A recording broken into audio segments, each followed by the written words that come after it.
106 miles to Chicago. We got a full tank of gas, half a pack of cigarettes. It's dark, and we're wearing sunglasses. Hit it.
Hey guys, Gabriel Dave, can you hear me? Can you hear me? Because I was messing with this mic here and I wasn't sure if it was working. If you can hear me, please put a 1 in the chat and let me know. Because yeah, my iPhone's trying to be the microphone. I'm like, no, disconnect that and put this up here. Sorry, welcome in Double Impact, Thursday, June 5th. I am back from outer space. I was up in Los Angeles yesterday with my good friend Dean Cain, my beautiful wife. We were up there. Okay, Tony says she can hear me. Welcome, Tony. Welcome, Rem Dog. We're like, yeah, we get a little late sometimes. I was on the phone with my brother, Abe. Yes, it's Abe and Gabe. Yes, it is. I was on the phone with my brother, Abe. And we're just, we're brothers. We talk. And we got to talking, and it went a little long. Let me adjust this. My head was sticking off the screen there. Hold on a sec. So I wasn't particularly ready. But I'm here now. And tonight, no movie or anything tonight. I just want to talk. I had some really fun things to talk about. Jericho had some great news. But yeah, things are going really well. Comic-Con is coming faster than you think. It's my favorite thing. One of my favorite things in July. It's always during my birthday, my wife's birthday. My birthday is July 24th. That's the best birthday to have. And that's the day the evil new Superman movie comes out. And screw that movie. Because I heard that James Gunn, the director, whatever, the chief creative guy for DC Comics movies, Truth, Justice, and the Human Way. I've not confirmed this, but I did do a little bit of research today, and that's what it looks like they're going to go with. It said Truth, Justice, and America. They did not learn. They did not learn their lesson, so this should be interesting to see. But I was talking to a guy that owns a bunch of awesome restaurants in San Diego. He's let me have my party at his restaurant just a few blocks from the San Diego Convention Center for about 9 years. And that restaurant is moved like 2-3 blocks away, still next to the San Diego Comic-Con, but it's under construction through the fall. But he has another restaurant in North Park, which is a neighborhood 10 minutes from the San Diego Comic-Con. So I think we're going to have the party there. A lot of good stuff's going on. So I have 2 confirmed guests already from my booth, working on some other fantastic guests to come in for Comic-Con. Great things are happening with the comics and the books and all that. So my wife and I, we're so happy. We're talking about it day and night. Big meetings with Tyrus on Monday. A lot of talking with Tyrus about the Tyrus book. He is fired up. And huge stuff coming with Empyrean and Tyrus and future books and all that. So we're just thrilled. We're as thrilled as you can be. And things are going fantastic. Let's see. Michael Coulter is here. Remdog 1138 is here. Tony is here. Kara's here. Welcome in, guys. Hit the like, hit the share. We got to get more people in here. And don't be shy about letting your friends know what kind of fun we have in here. Kara says, I can't wait to see the new Superman movie, even if they change it again. Yeah, I don't know. I had a feeling for a while that I thought the movie was going to be good, but if they want to like attack conservative people as part of the theme of the movie, I'm sorry. I just like they're going to fail if they do that, and it's bad. It's bad movie making. You don't attack your audience. You know, you don't do that. You attack evil, and to just say that conservative people are evil because you don't agree with their politics, it's ignorant, it's hateful, and it's stupid. Caveat ties. Welcome in. So yeah, so we'll see about that. I don't know that it's true, but it is what someone asked me on a live stream like 2-3 days ago, and I hadn't heard it yet. So then I did just a little looking up, and it said that there'd been talk of things like that. So, but I want to show you what I was up to last night. Let me jump this over here. My Twitter account. I'll bring it on screen. You always got to be careful when you bring things on screen here. Share screen, entire screen. Here we is. So this was, there's me live. Hold on, let me remove this. And hold on. Oh, this stupid thing. I don't know why. Sometimes it doesn't want to share the screen I want it to share, but we're gonna force it. There we are. Here's my Twitter account, and there's a video of me on there live. But last night, there's my friend Ron Coleman. Had a great phone call with Ron this afternoon, by the way. You'll see. But I want to get to last night's posts. Let them fight. That was about Elon and Trump having a lover spat today all over Twitter. Okay, this thing's deciding to chug now. Sorry, I'm trying to show you the pictures from the movie premiere last night, and this thing is just misbehaving. I'm sorry about that. I sincerely apologize. Okay, let's get there. Okay, here we are. Yeah, so that's my my wife and I on the red carpet. And I'll explain to you how this works. This is about the 4th or 5th movie premiere I've been to. It's fun. It's good times. Dean was great. Dean's looking slim, trim.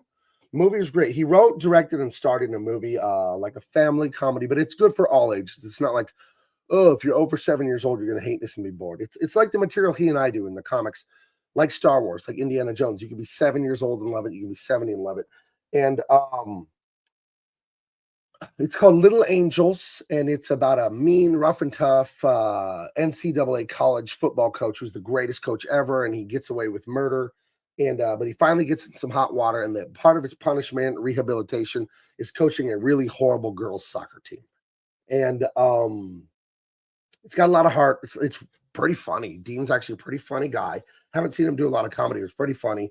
And yeah, we had a great time yesterday. He was so welcoming. Everything was set up and so nice. I like it. I liked it a lot. I was very proud of him too.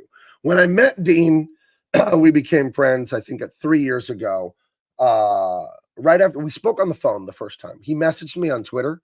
So I'm like, hey, what can I do for you, Mr. CAIN? And he's like, we need to talk, because he had seen me come out against DC Comics, my very public stance that went viral globally for like 3-4 days of me like, no, you can't ruin Superman, and I'm not going to help you do it.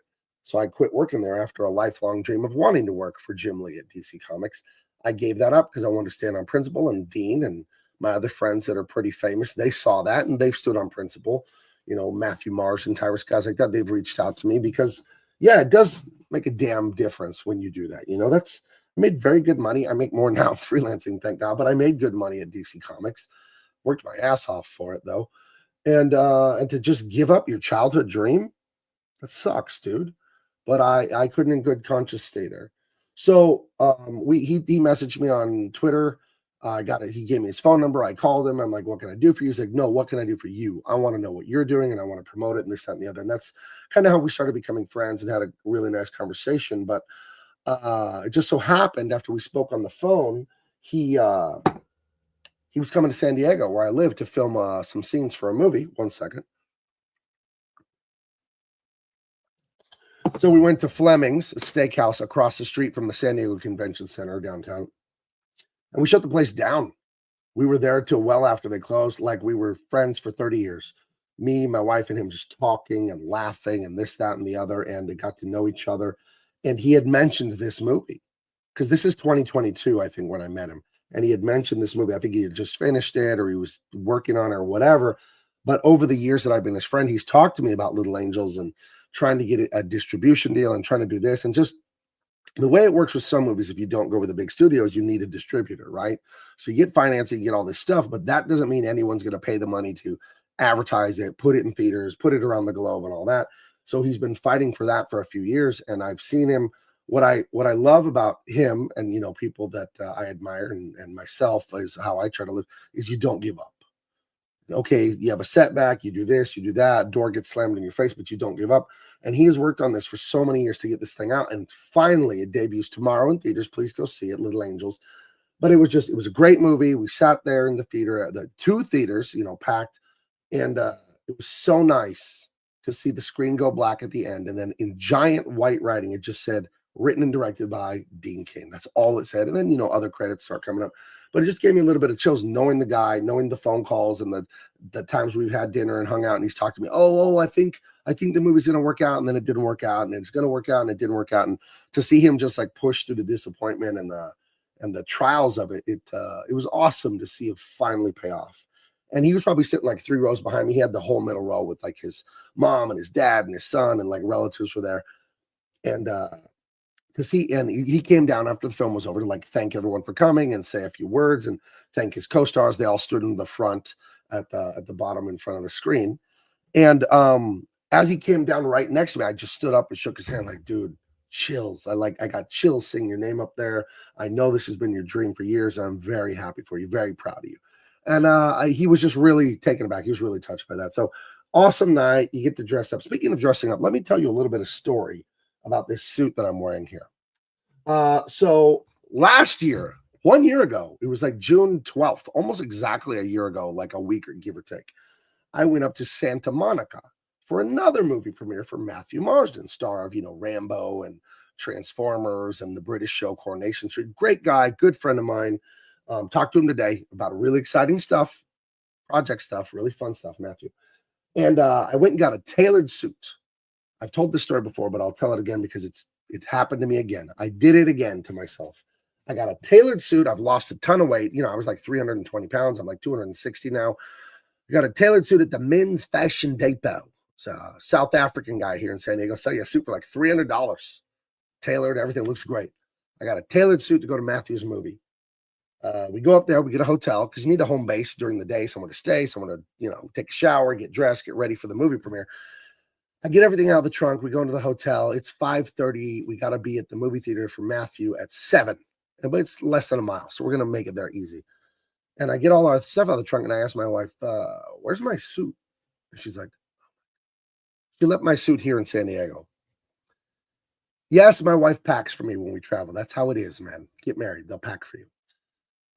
So I pray about it. We talk about it. I jump in the car, drive to the Men's Warehouse that just happened to be 1 mile away from our hotel in Santa Monica. And I buy this suit you see there off the rack. The hem on the ankles was already tailored.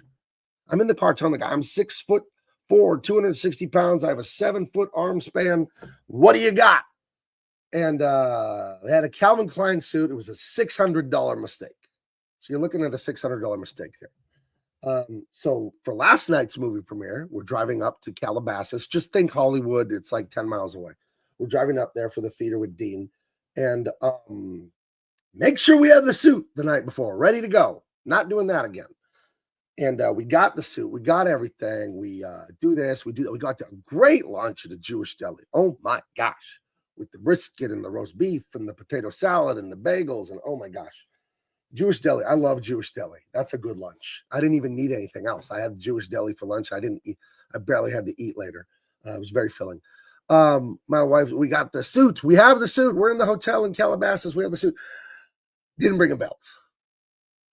And there were no belts at the shopping center near the hotel. There was 2 women's stores. So I went into a Chico's store.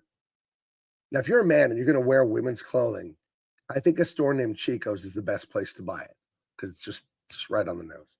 I had to drive to another mall. I bought a men's belt for $20 at the Nordstrom rack. So 2 years in a row, I left clothes behind in San Diego. We will get it right. We will get it right next movie premiere I go to. We'll get it right. Heather says, who is the hot chick? Wouldn't you like to know? That is my wife of many, many, many years. The great Adrian. That's my wife. That's a moment I'd love to see. The film credits with his name. Getting on. Oh, man, it's emotional for me. He's my buddy. We're brothers, man. I love the guy. He's a great dude. He's helped me so much. And, you really get to know someone And to see them struggle with something for so long and then just boom, their name's up there at the end of the film. Everyone's clapping, everyone's cheering. So proud of him. I'm a creator of, and I hate the word creator. Only God creates, but you know what I mean? I'm an artist. I make things. And you bleed for this stuff, man. It's hard. It's so hard to make it as an artist. It's like one of the best jobs in the world to create because you get paid to play like a child. But it's a lot of decades of dedication to build your skills up. And it's so competitive. So many people want to do it, and so many people are good at it. So to see him stick to it and fight and fight and fight and fight and fight and like finally pull it off, like this is my guy. You know what I mean? So yeah, loved it. So I need a suit checklist. Yes, I do. I do. And let's see. Your feet look like canoes. I told my wife, thank God I didn't leave my shoes in San Diego. Because when Matthew Martian's premiere last year, I had the shoes, but I didn't have the suit. But good luck finding size 15 or 16 shoes. You're going to be driving all over Los Angeles. When I was a child, before you could use the internet to order everything, it was an ordeal for me to get shoes as a kid. And as a kid, I was only wearing like a 12 or a 13, like in middle school. And then by the time I'm in high school, I'm wearing like a 14. And now I finally settled like a 15, 15 and a half in some brand. I don't remember which brand I like to wear, 16. Good luck finding that without internet, So yeah, it was we need a suit and shoe checklist. Hey Gabe, did you hear it finally happened? They turned Black Panther into a white dude. I saw that. You guys know in the woke stuff, they always change the hero. Like in the comic book, he was a white guy, but in the movie, it's like a black lesbian, For whatever reason, Marvel Comics is making the Black Panther a white blonde guy. I don't know what's going on. I just thought it was hilariously stupid. So they never learn. But last night was a great time, great success with a now slimmer Dean Cain. He's looking good. He's looking good. He's trimmed up. He's looking great. We had a great time. Movie's fun. Tell your friends, go see it. Go check it out. It was an awesome night. I will eventually make it to a movie premiere and not forget because the two DC Comics premieres I went to, I didn't forget anything. When I went to Aquaman, had the full suit. And when I went to Shazam, I had the full suit and outfit too. So we'll get it right. We'll start to get it right again. Was Dean emotional during his speech? I recorded the whole speech. I got to ask him if I could post that. He gave a speech before the movie, and he was fired up. He introduced the movie for everyone. He gave a speech at theater, and he gave a speech after. I did record those, but I don't know if he wants that stuff out there or not. I could ask him about it. Remdog says, just leave the belt in the car in a go bag. That's what I need. I need a suit in a go bag. Where would I put that? I have a truck. Where would I put that? I have the big truck. I have the big cab with the big back seat and all that. It's a good idea, though. I'll look into that. Good idea. So how tall is my wife? She's welcome to the Lollipop Guild. She says she's 5'4". I don't know about that. Those are high-priced escort boots she's wearing. Those have like a heel on them, like 4 or 5 inches if she turned around. Don't fall for the trick that she's tall. She's claims to be 5'4". We'll see. I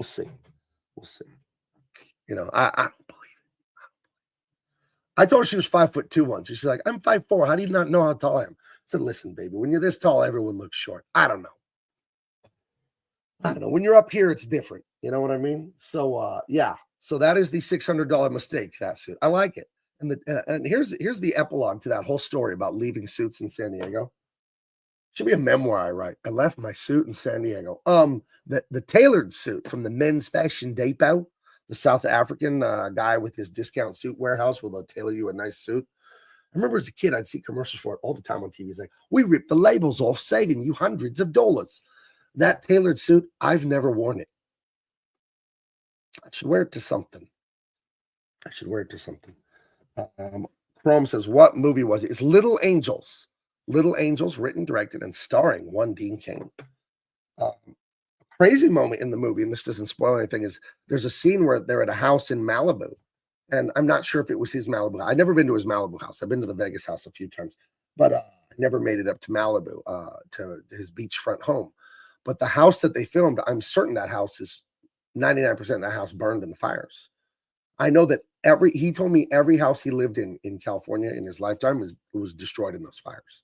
He didn't. Now, thankfully for him, unfortunately for the others, thankfully for him, he didn't own those houses when they burned recently. He had sold his home.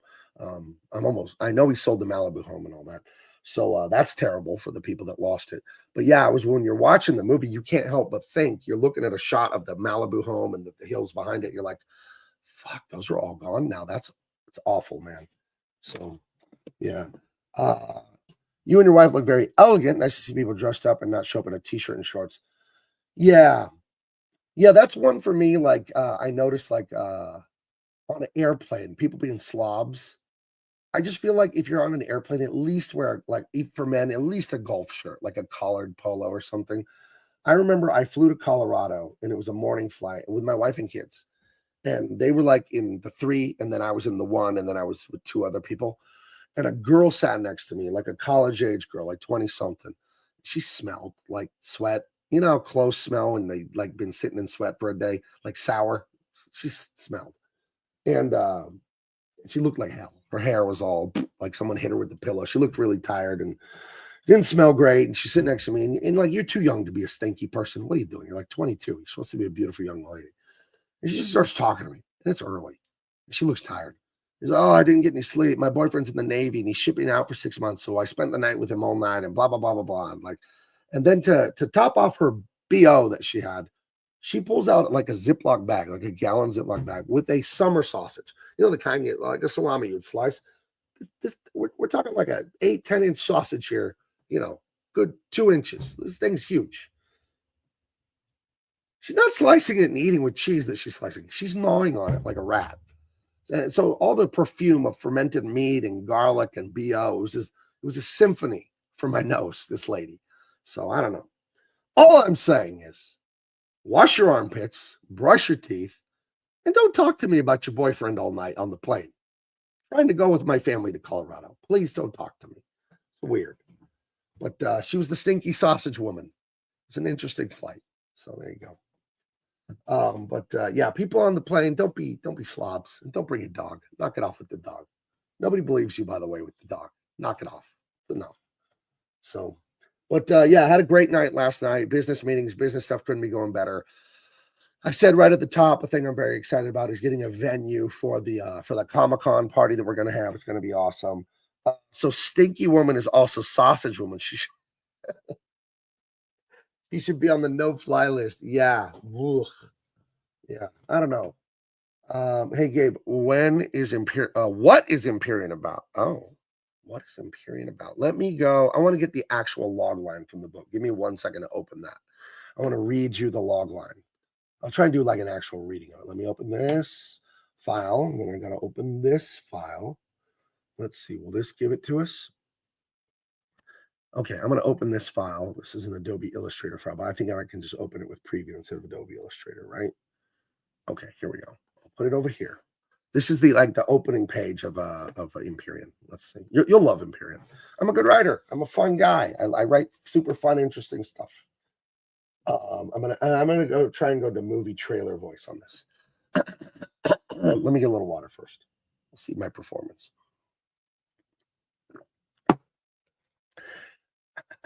Here we go. In a world ruled by fear, a shadow looms over the planet Solus, where one man lies dark in the stars. The iron grip of the tyrant Casimir crushes all hope under the guise of providence. Promising salvation, he rules as a false god. Yet whispers of a true paradise, Nova Terra, stir in the ancient relics of a forgotten faith. Daring pilot Oliver and his relentless scientist Elvira uncover a truth the regime will kill to bury, as Casimir's loyal enforcer Colonel Red and the merciless cyborg Skaith close in. Sabotage and betrayal threaten their quest. Through the void of space, a rebellion ignites. Will the promised world be their deliverance or their doom? So there you go.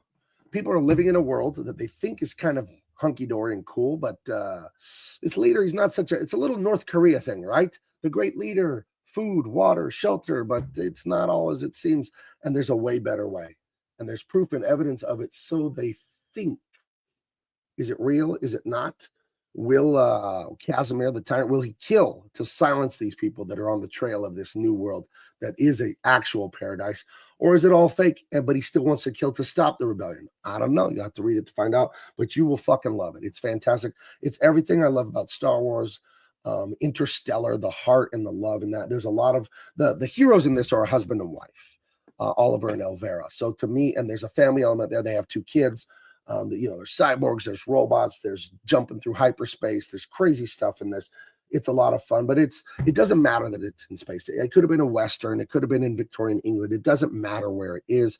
It's just a fun setting that it's in space. To me, what it's about is humanity and love and hope and fighting and persevering to the end and being true to people. You know what I mean? So that's what it's about, and all while being fun and entertaining.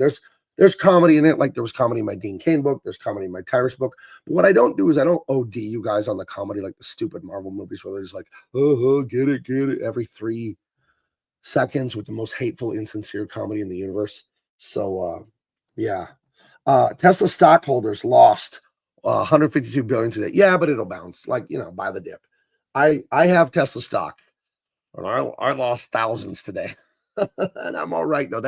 Dude, it's when I bought a bunch of Tesla, to me, it's like I bought that for 20, 30 years from now. I didn't buy it for the week. I didn't buy it for the month. I bought it for, the future. So you got to be in like, okay, I made, thousands on my money, tons on it. And then you lose some, you gain some, you lose some. That's the stock market. Like everyone calm down. If you can't handle the stress of that, I heard Charlie Munger say this. He was the partner of Warren Buffett. Like if you can't handle the stress of that, like you shouldn't buy stocks. Like emotionally, if that's going to bother you, just like you shouldn't. The stocks you buy them, you set it, forget it. Like whatever, dude. So yeah, I think the Trump and Elon thing is very, it's you got 2 alphas, and frankly, I'm a Trump supporter, and if there was an election today, I'd vote for him. But I think he's wrong. I think Elon's right. I think too much of what's going on in Washington D.C. with Trump is business as usual. Too much compromise. I do. I really do. I think there's a lot of talk and there ain't enough action, because as amazing as Trump has done with the border, with this, with that, none of it fucking matters in a year and a half when he loses those midterms. And you got the Rhino Congress and the Senate like, ooh, should we pass any of these into law? And they just won't. So I don't know. More action, less talk, more action, more. Get it done. Make this stuff stick. Because if you don't make it stick and you lose, will impeach him and remove him and imprison him if they can. They will. So no, I'm not. I love Trump. I'm very grateful for what he is currently doing, but I don't see how it sticks. It's like I do think Elon is right. I do. And I think that I think this bill is nonsense. You don't add 3 trillion. We're already at 36. What in the hell are you doing? It's insane. So Kara says she's glad she's not at home right now. The wildfire smoke from Canada is making Detroit's air quality the worst in the world right now. Just another feather in the cap of Detroit. Let me check on Jericho. Maybe he doesn't know that we're on tonight. Where are you, mister? Let me text him. Did you get the link? Make sure he has the link. Because one time I was waiting for Jericho since forever. And I hadn't sent him the link. So we'll see what he says. So yeah, on the Trump Elon thing, I still love and support both dudes. But if I have to pick who's right in this argument, it's Elon. He's totally right. You don't add $3 trillion more to the damn debt. You don't do that. That's insane. So I'm a little worried, guys. Son might have sickle cell disease. Doctor has to run some more tests. We'll pray for your son, man. You could tell me in private if you don't want to say in public your son's name, but God has got a healing, man. So, we'll pray God's will be done. And, if it, you can private message me anytime, man. Just go to my Big Man Comics, and there's a thing at the bottom that says contact us. It's just Gabe at Big Man Comics is another way you can get in contact with me too. So that's over 10 years to cover tax cuts. Crowder broke it down. Yeah, I don't believe any of that. I think I think that's show media running cover for the rhinos. I think it's bullshit. I think it's total bullshit. This stuff where the states governments can't interfere with AI legally at all for 10 years. Well, what are you talking about? That's insane. That's horrible. You know what I mean? So no, there's a lot of crap in here. And why can the Democrats always play tough? And then Trump and the Republicans always want to take a principled loss. I'm tired of that. It's like Lucy and Charlie Brown with the football. 2 weeks, trust the plan. 2 years, trust the plan. 2 decades, trust the plan. You lose your damn country. I'm tired of it. Fight as mean and vicious as them, or get the fuck out of here. So many of us lost friends, lost family members, lost jobs supporting you, Trump and MAGA. So get it done. Be vicious to these people like they were to you.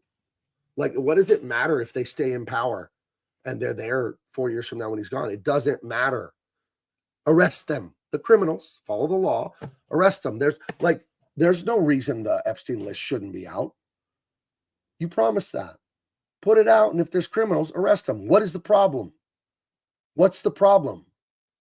It's bullshit. You sell us all this bullshit, and then it doesn't happen. Fuck that. So, geez, I'm tired of it. Been hearing this shit for 5-6 years. Just 2 weeks. Trust the plan. It's coming. It's coming. Oh, please. Please. It's a boy who cried wolf. So, think about what you think about. Said his son is Winston. Now, this is the 2-year-old. I have a 2.5-year-old granddaughter. She's the light of my life. Love of my life. Love her. That's a big baby. And my heart goes out to you. I'll tell you a story. Okay, and I'll pray for you off the air. I'm not going to put you on the spot here in this now. But my daughter, Minnie, the great comedian, very proud of her. She's a paid professional comedian. She's going to be doing a show with Brad Anderson, the little person that's a great comedian. Is midget a bad word? Because I heard dwarf, I heard midget, I heard little person. I'm like, listen, I'm not trying to say anything. I know I'm very tall, but I don't dislike them for being short. I don't know what they're called now. I don't like how language keeps moving. He's a little person, I think. Brad, and he's hilarious, by the way, is what he is. My daughter's going to be doing a show with him and some other people, and he's a Denver Bronco fan, like me and my family. But when my daughter was like a year old, she had a problem in her heart. There's a little vein inside of your heart that we all have when you're in your mother's womb. It's the vena cava. And when you're in utero, you have this little vein there. After you're born, it withers away. I don't know what purpose it serves, but it's there when you're little in utero. And my daughter's didn't go away after she was born. So it increases your blood pressure slightly. So they can not fix it, but then you'll have slightly higher blood pressure your whole life, and that can shorten your life. And it was devastating news. You got a precious little baby. My daughter's like a year old, a year and a half. And we find this out and goes for tests and this out. And we go to the Children's Hospital in San Diego off the 163 freeway, and they're going to do a surgery on her, heart surgery, 2 years old. Like, it's a nightmare, right? We talked to people at church, and the assistant pastor, Pastor Clegg, his son, Bruce Clegg, who was a contemporary of mine, like 3 years older than me, had the same condition. And when he was little and they operated on him in the 70s, they split your ribs, open it up, get in the heart, and do all this stuff. Nightmare. We talked about it. We pray about it. We go down to the Children's Hospital in San Diego. And Dr. Frank Ng had come, I think, from Texas to San Diego. He used to be a doctor up there. He was now here. This is 98, right? 99, somewhere there. And Dr. Ng says, I am going to do your daughter's surgery. And I developed a new method a couple of years back, single digit, a few years back. We take a little like laparoscopic, like a little tube. And, it has the wire in it, the coil, so they could drive the tube. And they stick it in your thigh, in the femoral artery, right? That's the big artery in your leg. They just pinprick in your thigh, stick the tube, and they watch like sort of with an x-ray, and they drive the tube up to the heart, and they drop off a little steel spring in that vein. And that causes scarring. Problem solved. You'll never have a problem again. You have a tiny little bead of metal in your heart or next to your heart your whole life in this, but it'll be wrapped in meat, and it's stainless steel, so it's not going to agitate your body. Scary. Putting your kid under, cutting them open, sticking something in their heart. Nightmare, dude. So, you have a lot of fear, a lot of anxiety. You trust the doctor. This is the genius doctor that came up with. I mean, talk about prayer answered. Like, this doctor not only is good at this technique through the leg where they don't have to cut the kid's heart, they don't have to cut the ribs, they don't have to do nothing. He invented this technique. He mastered this technique back in, I think, Texas or some place over there. Now he's here. That's prayer answered, man. So I remember the night before, my wife had fallen asleep. She was in the bedroom, and it was my daughter was with me in the living room sleeping. She's going to have surgery tomorrow. And I was very, very upset. Is she going to die? She's going to die in surgery. Now, obviously, the punchline. Here she is. She's 28 years old and a very successful, healthy person who's a great comedian and a mother of her own, in her own right with my granddaughter.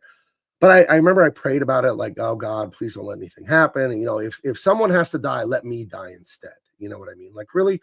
And it's like, okay, well, you're just talking. It's like, yeah, but if you believe in God, you put your own life on the line that way. And I prayed that. And I'm not a lunatic, because what I'm going to say next will sound crazy, but you'll believe it. But it does sound crazy, but I'm not a lunatic. You know that. If I was crazy, you'd know by now. But I prayed that, and I really heard God. I didn't hear him in my ears, but I really heard him, like in my mind, in my spirit. I really did. I swear that is what I feel happened. Yeah, it's like, if you have to kill someone, just kill me instead. It's fine. And after I said that, I heard a voice in my head that said, I love her more than you do. Don't worry. And everything went fine, obviously. So I would just tell you that to try to comfort you there, Mr. Think about what you think about that. God loves your child, Winston, more than you do. And think about how much you do, right? It's almost impossible to fathom. But that is a personal thing that happened to me. You know what I mean? So yeah. And Tony said Brad Williams, yeah, comedian, yeah. So yeah, if you're the praying kind, then put little Winston on your prayer list that he'll be healed, or he won't have any condition. And if he does, he'll have the right doctors and the right treatment. There's Ryan Clark, was a Pro Bowl safety for the Pittsburgh Steelers. I think he's an anchor on ESPN now. He had sickle cell. He's a pro ball player. And the reason I know he had sickle cell is he wasn't not allowed, but he did not play the Broncos in Denver when the Steelers went. He wouldn't play because of his condition. But he's healthy. He's lived a great life. So God cares more than we do, which is insane, because we care as much as we can, So there you go. There we go. I hope that helps. I hope that helps. I hope that's inspirational. That's a true story from my own life. I hope that means something to you. So that's, you've heard of my daughter. She's fine. She's fine. So, and if that is helpful to you, then I'm happy for that. So.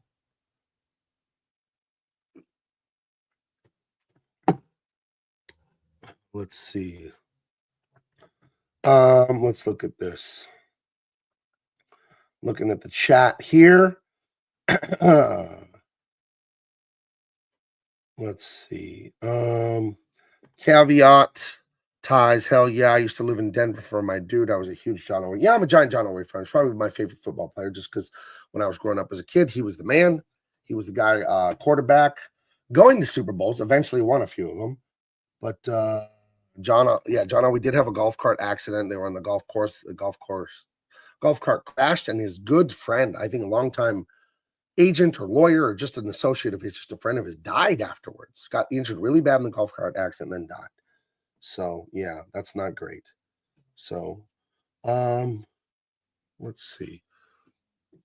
But yeah, that's I don't know, Mr. Think about what you think about. Is there anything else you want to hear about that? Or I want to be helpful. I have children, I have a grandchild. I know how it is.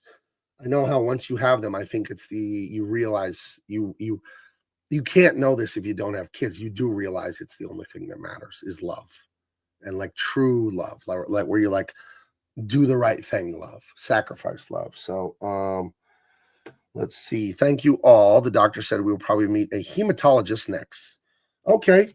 Well, I would just say, look at everything grateful to God and glass half full that you can. And remember, you're the man, you're the husband, you're the father. You have to be the rudder. The rudder steers the ship. You cannot lose it and be fearful and all that in front of your wife. That's not what she needs. She needs you to be the strong man. And you can be in pain and all that on your own away from her. She cannot see you panicking or freaking out and all that. And it's fine if inside you're having feelings and all this stuff and all that. And you can be clear with her and honest with her. But don't let her see you scared and this, that, and the other, because that will destroy her. Because you're the only thing she's holding on to mentally, dude. She needs you to be that. So, so here's how I look at evil when it comes to my life and bad things that come. I thank God for it. I try to. I say, God, thank you for this challenge. It makes me a better man, makes me stronger, makes me rely on you, gives me opportunity to do the right thing. I try and look at it that way. You know what I mean? So easy to say, I'm not going through what you're going through, but I did go through stuff with kids. I have. I have my 2 adult children. I had a 3rd child. My son Michael didn't make it. He died when he was a day old. He had problems in utero, and he didn't make it, my son Michael. And here I am. We made it as a family. You know what I mean? So God can do anything. He made everything. He can do everything. You know what I mean? So don't fear like that. You know. So hold on. I got a message here. Is this Jericho? This is not Jericho. What is this? This is a fake out. Stop it. My phone's doing something weird. Why is it doing that? Okay.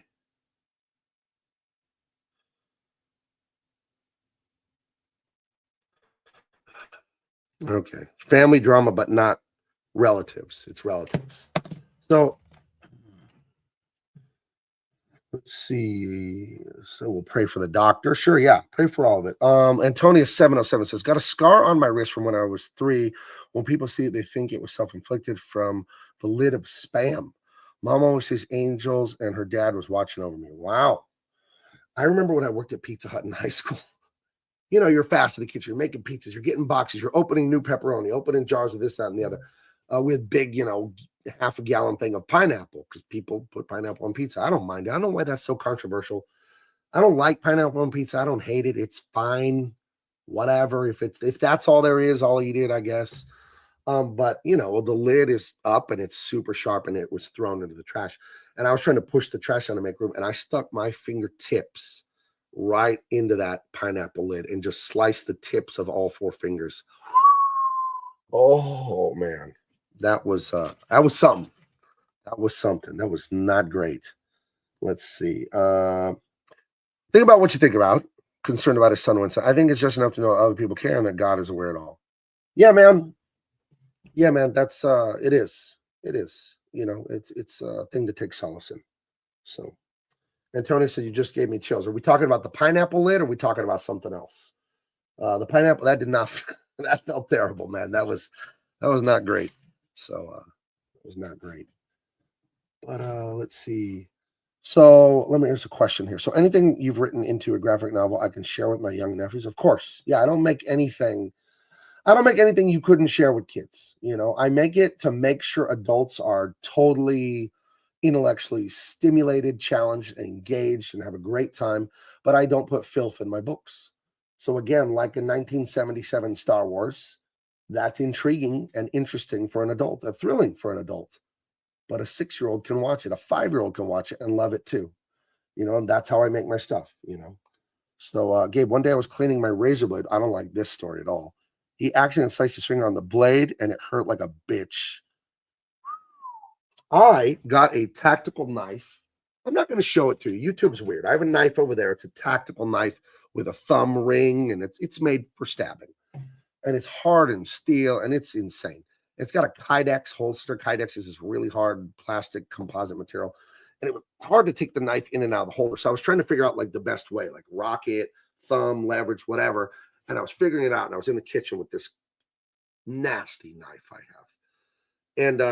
And I got a window in the kitchen out to the front yard, and I pull it out and I hear a dog or a person or a car like, oh, got my attention. I had the knife out and I went right like that.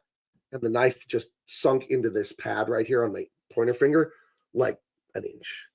And it was like butter. This thing is needle sharp, razor sharp, and I felt like a sting. And then I felt like a burn. I looked down and blood just starts erupting. I'm like, oh, and it was, I have the scar right there. It's over a centimeter. It's probably a centimeter and a half, maybe 2 centimeter scar. And it's like, you need stitches for that, like if you want. And I'm like, I don't want to waste time going to the hospital to get stitches. So I went into the shower, sat down, turned on the hot shower, and then just used my thumb and pried it open and just blasted it with hot water, a little bit of soap. And then I put Neosporin on it and taped it up and just let it heal on its own. And I was fine.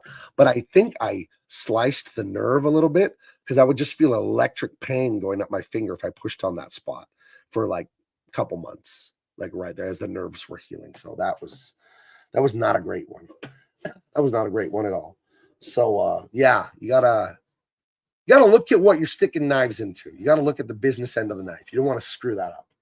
So let me show you a little something I have here. Hold on, let me show you a time lapse. This is gorgeous. Hold on. This is so Aikion, since we finished the pencil layout, we finished drawing Tyrus, the pencil layouts. I have to finish inking it. 125 pages of Tyrus is done. I love that. And then Aikion sent me some cover ideas. We drew covers last year, before we knew the whole Tyrus story and all the characters. So we're going to draw new covers, he and I. And I talked to Tyrus on Monday a bunch, and we are ready to do a launch and all that. So what I'm doing now is Empyrean is going to launch at Comic-Con in July. I bumped it out of the spring. I was going to do it in the spring, but it's like, I'll do a big launch at Comic-Con. Because if I launch Empyrean now in June, and then I launch Tyrus in July, I think that's too close. That's too close for you guys. You got to pay shipping, all this stuff. So I'm going to bump Empyrean like a month. And then, hold on a second. I'm going to bump it like a month to July Comic-Con. And then Tyrus, I'll launch it in the fall. So I'll probably launch Tyrus like September, like 2 months after Empyrean and all that. And I think that's what I'm going to do. Who knows? I've changed my mind before. Who knows? But CAIN is working on some great covers. And here is a time lapse of a Tyrus cover he proposed to me. He sent me 2. And I love both. So I said, why don't we just use both? And I'm going to draw a cover or 2. So there'll be different covers for this book that you can get. But we're all on the same page here. And I want to get to work on a sequel of this right away because I had so much fun. We have crazy ideas for sequels. But let's watch a little bit of this. Hold on, I'm going to stop the screen, present, video file. What's the name of this file? Tyrus time-lapse. Tyrus time-lapse. Hold on. Let me find it over here. Tyrus time-lapse, ink cover, MP4. Okay, let's see if I get this time-lapse going. Okay, yeah, so here it is. This is him. So the blue would be the pencil drawing, and then the black is the ink, the final drawing. And then we'll get this thing colored up. But yeah, it's Tyrus fighting this monster winged looking gargoyle guy. And you'll laugh when you hear his name. I'm not going to give anything away. And then, well, there's one of the main villains, that chick in the back. It's really awesome. So yeah, this is some of the great stuff that my buddy CAIN is working on. And yeah, we're having a lot of fun. We have a lot of great projects. We're doing another one I can't even talk about that is similar in tone to like Indiana Jones, the Hardy Boys, National Treasure. It's got like that treasure hunter like aspect to it. It's so cool. It's so cool. That's a really fun one. And some of my famous friends might be involved in that stuff too. You'll have to see. You'll have to see. It's very cool. Very cool stuff. I just having a great time. And it's all thanks to you guys, man. I had a moment last week. It was Friday night, and I think Dean was on Greg Gutfeld. Dean CAIN was on Greg Gutfeld. And then Tyrus is a regular on Greg Gutfeld, right? He's on there most of the time. And I thought, who else in the world is working on 2 graphic novels with 2 guys on this show, the #1 show on TV? Like, God, thank you. What a blessing in my life. So that's pretty awesome. That was just a pretty awesome thought I had. But then my wife took it a step further, said, it's not just you, though. It's all your fans and supporters. Like, they make this happen. So that's a victory, not just for me, for you guys. You know what I mean? It really is. It's really an amazing thing. I have some more art. Let me show you this real quick here. You'll love this. I mean, this stuff is really fun. And again, like I said, some of you people out there, you might not read comics, this, that, and the other. But I'm telling you, this is for you. If you like good movies, you'll love these comics because that's how I write them. I write them the Hollywood 3-act structure. And check this out. I love this. And at the stage, this is no, not you. Hold on. Remove, present, share screen, entire screen, this screen. Okay, here we are. This is an unfinished cover that he's working on. And I will not say who any of these characters are, who's a good guy, who's a bad guy. But yeah, this is fun stuff. This is another Tyrus cover. And we really went with a lot of like Ninja Turtle, like half human, half animals. They're called mana beasts in my universe here. And it's a lot of fun. It's really a lot of fun, this stuff. So you're going to, and of course we got Tyrus with his rippling, bulging muscles. And I just love what we're doing here. When I was 12, 11 or 12, I think 12, I found out about the Ninja Turtles. I saw the cartoon on TV. I became obsessed. So it's really fun to collaborate with Tyrus on this. He's a huge Incredible Hulk fan. So you kind of look at the main character here, and he's, not the Incredible Hulk, but he's the Unstoppable Tyrus. The name was sort of an homage that way. And we're just having a ton of fun with this stuff. Caveat says, are there woman beasts? No. Mani beasts. MANI/beasts. Kind of like a mani-pedi. When a woman gets a manicure, pedicure, it's a mani beast. So there you go. It's a lot of fun. I'm telling you. What's fun about it is the ridiculousness of it, the thrilling aspect of it. That's what I always want to get that feeling that Indiana Jones has with the whip and the traps and all the crazy Nazis and all the stuff. And it's just always thrilling. I always want to throw that stuff in here. So this thing is over the top. It's crazy. There's heart. There's humor. There's huge life lessons. That one of the big lesson that Tyrus and I talked about for the main character in this is being a screw up, being a guy who has all this opportunity, all this stuff, and you screw it up with impulsiveness, immaturity, selfishness, and stuff like that. And like and I'm not spoiling anything because this is already on my website for the synopsis of the book. And you learning as a man to like, hey, I can't just do whatever the hell I want. I have to learn. I have to learn from my mistakes. I have to realize people around me are depending on me and all this kind of stuff. So that's the big lesson for this book. Every book I do has one central theme of what I want to, a good moral I want to convey to the readers. The Dean Cain book, the first one, it was you do the right thing no matter what, no matter how scary, no matter how dangerous, no matter the personal sacrifice, you do the right thing because it's right. And that was the thing my grandpa would always say to me. You know, he'd say, Gabe, you do the right thing because it's right, not because it's good, not because it's fun, you know, not because, you know, people will praise you. You just do it because it's right. And I think I've tried to live that, you know, again, leaving DC Comics because they want to make degenerate comics. I left it. I gave that up and it was easy money. You know what I mean? It was a prestigious job, whatever. But I did the right thing because it was right. And I didn't want to leave, but I couldn't in good conscience stay. So I think it's important to spread the word about good morals like that so you can influence people because your art is always going to influence people. You just have to pick how you're going to influence them, you know? So let's see. No. Reference to the stream earlier. Ever thought of making a stained glass piece, your logo and or characters? No, I have never thought of that. I do know as we grow, and I think the second half of 2025 and 2026 are going to be, God willing, exponential growth. Kind of been working in the dark for the better part of a year, getting a lot of things done. You know, we've got two 125-page graphic novels. That is a mountain of work. One's 125, one's 120, one's 125. Either way, they're huge books. You know, they're going to take you a while to read, and they're super entertaining. And like I said, if you love movies, you'll love these books because that's the way I write them. I write them with the same structure as the movies, the great movies of the 70s and the 80s, a little bit into the early 90s of the great action adventure films. That whole Spielberg, George Lucas adventure thing, I try to capture that. You know, I'm not saying I'm, you know, Steven Spielberg, but I'm just saying that's what I'm going for. You know what I mean? And I think everyone that got the first Dean Cain, they would agree. I nailed it. So, yeah, it's a lot of fun. But enough about me. Let's see. Any questions out there? Anything anyone wants to know? Because I was expecting Jericho a lot sooner than this. I hope he's okay, sincerely. Because I know he's got a family, kids, all this stuff, and he can be a little late sometimes. And I get it. I had young kids too. My kids are adults now. He's running kids around. He got football practice. He got all this stuff. So, but I hope he's all right. I don't want to start getting paranoid and catastrophizing in my head.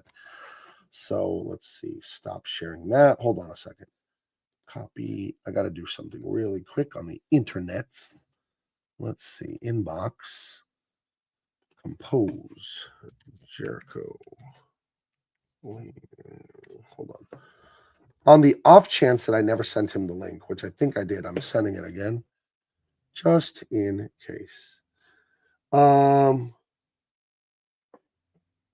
Do I know Whilce Portacio? I met Whilce Portacio at the Wildstorm 25th anniversary dinner, hung out with him a little bit and talked to him for like 5-10 minutes.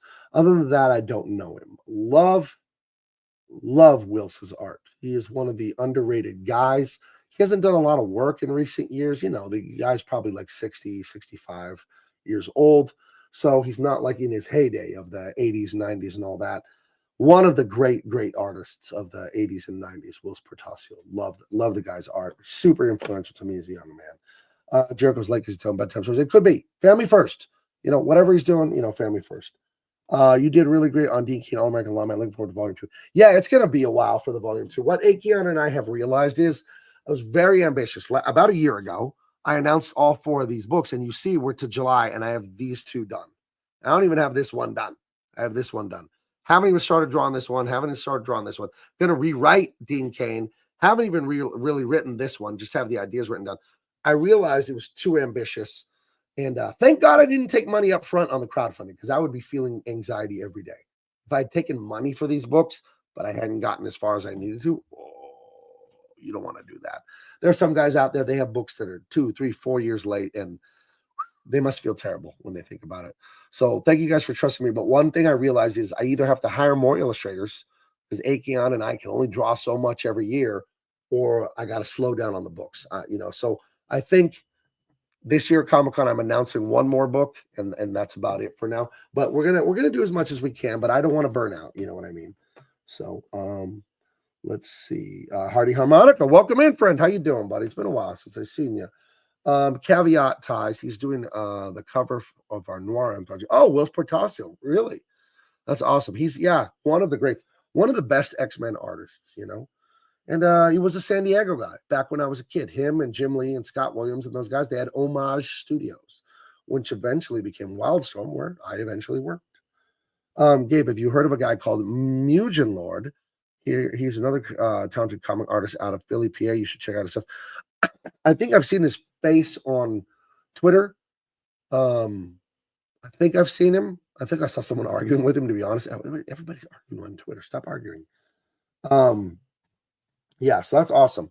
Let's see. Hey, my cartoon tomorrow stars Rachel Zegler and her losing the Evita gig in London. I'll tag you when I post. I did not know that happened to her. How sad. Any hints on Dean Cain All-American Lawman Volume 2, or are you keeping that under wraps? When I came up with the concept for Volume 2, I was in the middle of, I think I read about 15, over 20. I think it might have been 22 Parker novels. Donald Westlake, who used the pen name of Richard Stark when he wrote the Parker novels, just the greatest criminal ever. Parker's a criminal. Love him and leave him. He's got a girlfriend sometimes, and he puts a crew together to pull off a heist. And Donald Westlake wrote the first Parker novel like in 1958 or 59. And the last one was written in like the 2000s. But he took like a 25-year gap to write Parker novels. He didn't write them for years. And I love Parker so much. So I want to do a heist caper. So I've already written a full script for Dean Cain All-American Lawman. I actually wrote it twice back in September, October. I wrote it twice, or 2 or 3 times I wrote it. And I need to rewrite it again because that's what writing is. Writing is rewriting.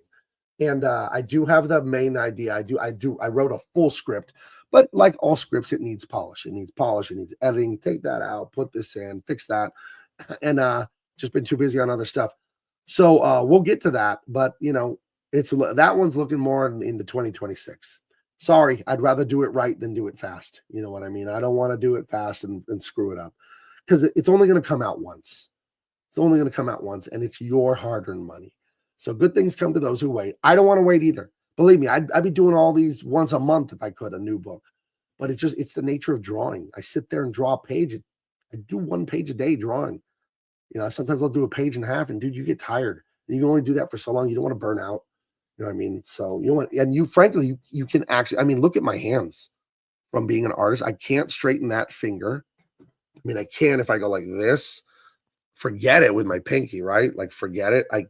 I can bend it, and even bending it, I cannot straighten it. This hand, look at that. This ring finger is just flying away. The tip, I mean, I can use my hands fully, but like this one, I can't straighten it. You know what I mean? I have to really pull on it. And I don't know, this one, I don't know. It's just how it is. So, you know, I work a lot, and you don't want to injure yourself, you know, and my wife gets on my ass when I do that because she feels sorry for me. You know, I'll come to bed and I'm just like, you know, I'm like trying to stretch out my wrist and everything. So you got to take care of yourself. You do. So, Gabe, have you ever read the book The Last Shogun? No. I saw the great Ken Watanabe and Tom Cruise movie, The Last Samurai. That was a good movie. Does it have anything to do with that? Let's see. Parker's awesome. Payback is based on a Parker novel. I don't like Payback. I love Mel Gibson. I don't like Payback. I think it's okay. I don't like the Parker with Jason Statham, and I love Jason Statham. I don't like that one either. I don't think anyone has done Parker correctly. Lee Marvin did Parker in the 60s. I think that's the best one. I think that one might have also been called Payback, right? What the hell was the Lee Marvin? Hold on. Lee Marvin Parker movie. What was it called? Oh, Point Blank. Point Blank, Payback, and Parker are all based on the same book. And Lee Marvin's is good. I don't like Mel Gibson's. I don't like Jason Statham. I don't like those movies. I think they're good. I don't think they're good. You go to church in what denomination? I go to a Bible church. I go to a Christian church. I will not say where. It's a great church because you come in, sing some hymns for 5-10 minutes. The pastor preaches for 35, 45 minutes. You sing one more hymn, they give a benediction prayer, and you leave. It's nice, you know? One thing I don't like about churches sometimes is when they devolve into high school popularity contests and there's cliques and weird, like, I don't want that. I think that's disrespectful to God to make this whole thing all about people and humans and popularity. And like, you forget why we're here. Praise our creator and learn something. That's all I want out of church, you know? So just a Bible church, just a regular old church, beautiful church, but really nice, actually really nice. The building, the chapel's really nice. So Gabe, yep, a good comic book is like a well handcrafted double cheeseburger. You have to really take your time to make it right. Yes, you do. You do. And I think I think when you're making art, I was talking to Akion yesterday. He's my drawing mentor. He's a master illustrator. And I go to him. How do I do this? How do I do that? But I know how to draw anything. I have the ultimate skill with my fingers and hands. Like the art, the skill of drawing, I get it. Perspective, anatomy, I get it. The final boss for all artists is patience. You want the thrill. You want the dopamine hit of holding your finished drawing in front of you and going, wow, look what I did. Just alone, not showing it off to anyone, just alone. You want that satisfaction. And it'll cause you to rush. You'll trying to draw the hips in perspective. You just kind of fudge it. You don't get it right. And then 3 hours later, it's like if you're a construction worker and you didn't put the frame of the house correctly and the house is crooked or it falls over or the foundation cracks. And all artists go through this. And I was asking Akion, since he's, 10 years older than me and, more experience, how do you deal with it? I was afraid he was going to tell me, I don't get impatient, and like, what am I supposed to do with that? He says he does breathing exercises when he gets, okay. But I was just glad to hear that he gets impatient too and tries to rush a drawing. And then you're like, you got to catch yourself. Take the time. It's that old thing I learned when I was a carpenter. Measure twice, cut once.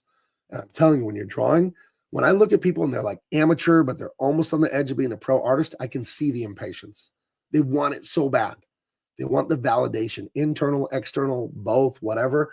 They want to feel that validation of, look what I did it. I was like, no, a lot of the drawing is quiet and nobody's there watching and nobody knows. And you're just, okay, this is the way the arm connects to the shoulder and this is the way the hips and this is the perspective for the, and like, yeah, it's not boring or tedious, but it isn't glamorous. It's just a process. And you have to like be mentally strong to get through that process correctly. And I think that applies to anything in life. Massage and roll out your hands. Yeah, I'm careful. I'm as careful as I can be, man. I do work a ton. Let's see. My old church would do worship for 30 minutes. It was so loud. I had to stop going because the worship leader turned out to be not reading that on YouTube. Haven't been back to church. Well, don't give up on God because people are bad and mess up. Listen, there's a lot of bad people in the church. There's just as many in and out of the church. People are people, man. People do bad things, but that has nothing to do with God or the Bible or nothing like that. So to judge church itself on the people, we're making a mistake when we do that, right? We are. We can't do that. So I think the church is all but dead nowadays when you got Pentecostals whooping and hollering like a bunch of black church. Listen, the church I go to is filled with gray hair. Like I'm 46 and I'm on the younger side at my church. I know what you're saying. The church in the Western world is not doing what it could be doing. It's not great. And I do think there's a moral, there's scientific research that shows culture and religion, put them together, whatever, but just culture, religion too, comes from your father. It does not come from your mother. This is scientifically researched. You cannot argue this. When children are taken to church by their mother, they retain that religion like in the teens. I don't know if it's 15%, 17%. When children are taken to church by the father says, this is who we are, this is what we believe. It's like 90-something%. They will be the same religion as adults. So this is not something wrong with women. This is a sex difference between men and women and our roles with children. And you have a country, a culture, the Western world, Europe and all that. But let's just say America, that's fatherless. It's a fatherless nation. We do have fathers, literally, but it is a fatherless culture. And then you wonder why culture evaporates, because you get your culture from your father. You don't get it from your mother. Your mother is the home. Your father's the world. You don't learn about the world from your mom. You can't. That's not how moms work. And again, it's not a criticism of women. It's a difference. They're not made for that. They're not made for that. They are made for the home and the love and the nurturing and to quite literally nurture with the breasts, like literally nurture, and emotionally, spiritually, figuratively nurture. That is how they were designed. Like it's self-evident. We can see that. And the father is, okay, mommy was nice, but you're a man now. You're 11. You're 12. Come with me to the woods. We're going to kill something dangerous. Mom's not going to do that. Dad's like, okay, those training wheels, they're coming off the bike. What does mom say? He'll get hurt. Maybe. But he'll also learn that he can overcome things. And this is the difference, the push and pull with the mom and the dad. And the mom is there to, lessen maybe some of the more reckless, dangerous stuff from dad. And the dad is there to make sure you don't get totally pussified by your mom. It's designed this way. So when we're fatherless for decade after decade after decade, it's no wonder we don't have religion. It's why we're losing it as a culture, because you don't have the dad saying, this is how we are. This is who we are. This is what our name means. This is what that flag means. This is what that statue means. This is the people that died for XYZ. This is who we are. This is your heritage. You are part of a continuum. I have the fire. Okay, I'm handing it to you now. Now it's your fire. Don't let it go out. That comes from fathers. It doesn't come from mothers. And that is not a criticism of women. That's just a difference. Someone text me. Is it Jericho? Oh, let's see. It's Jericho. Oh. He didn't get the link. I sent him the link. Okay, so that's, oops. Okay. Well, all right. Disconnect this. Okay.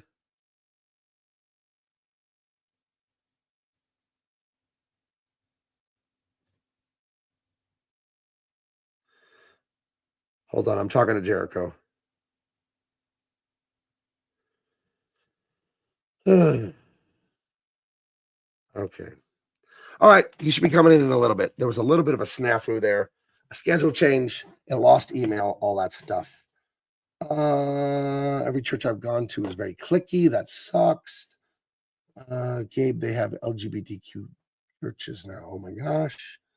Started watching the live streams of the Bible study I went on Fridays when I was at Camp Pendleton. Oh, there you go.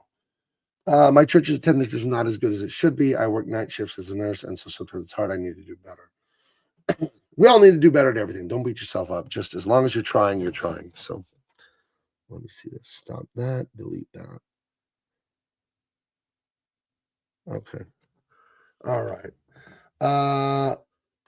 He says, oh shit, I just noticed your They Live shirt. Yeah, my family gives me good gifts. My wife and kids got this for me for Father's Day last year, my birthday last year. I don't know.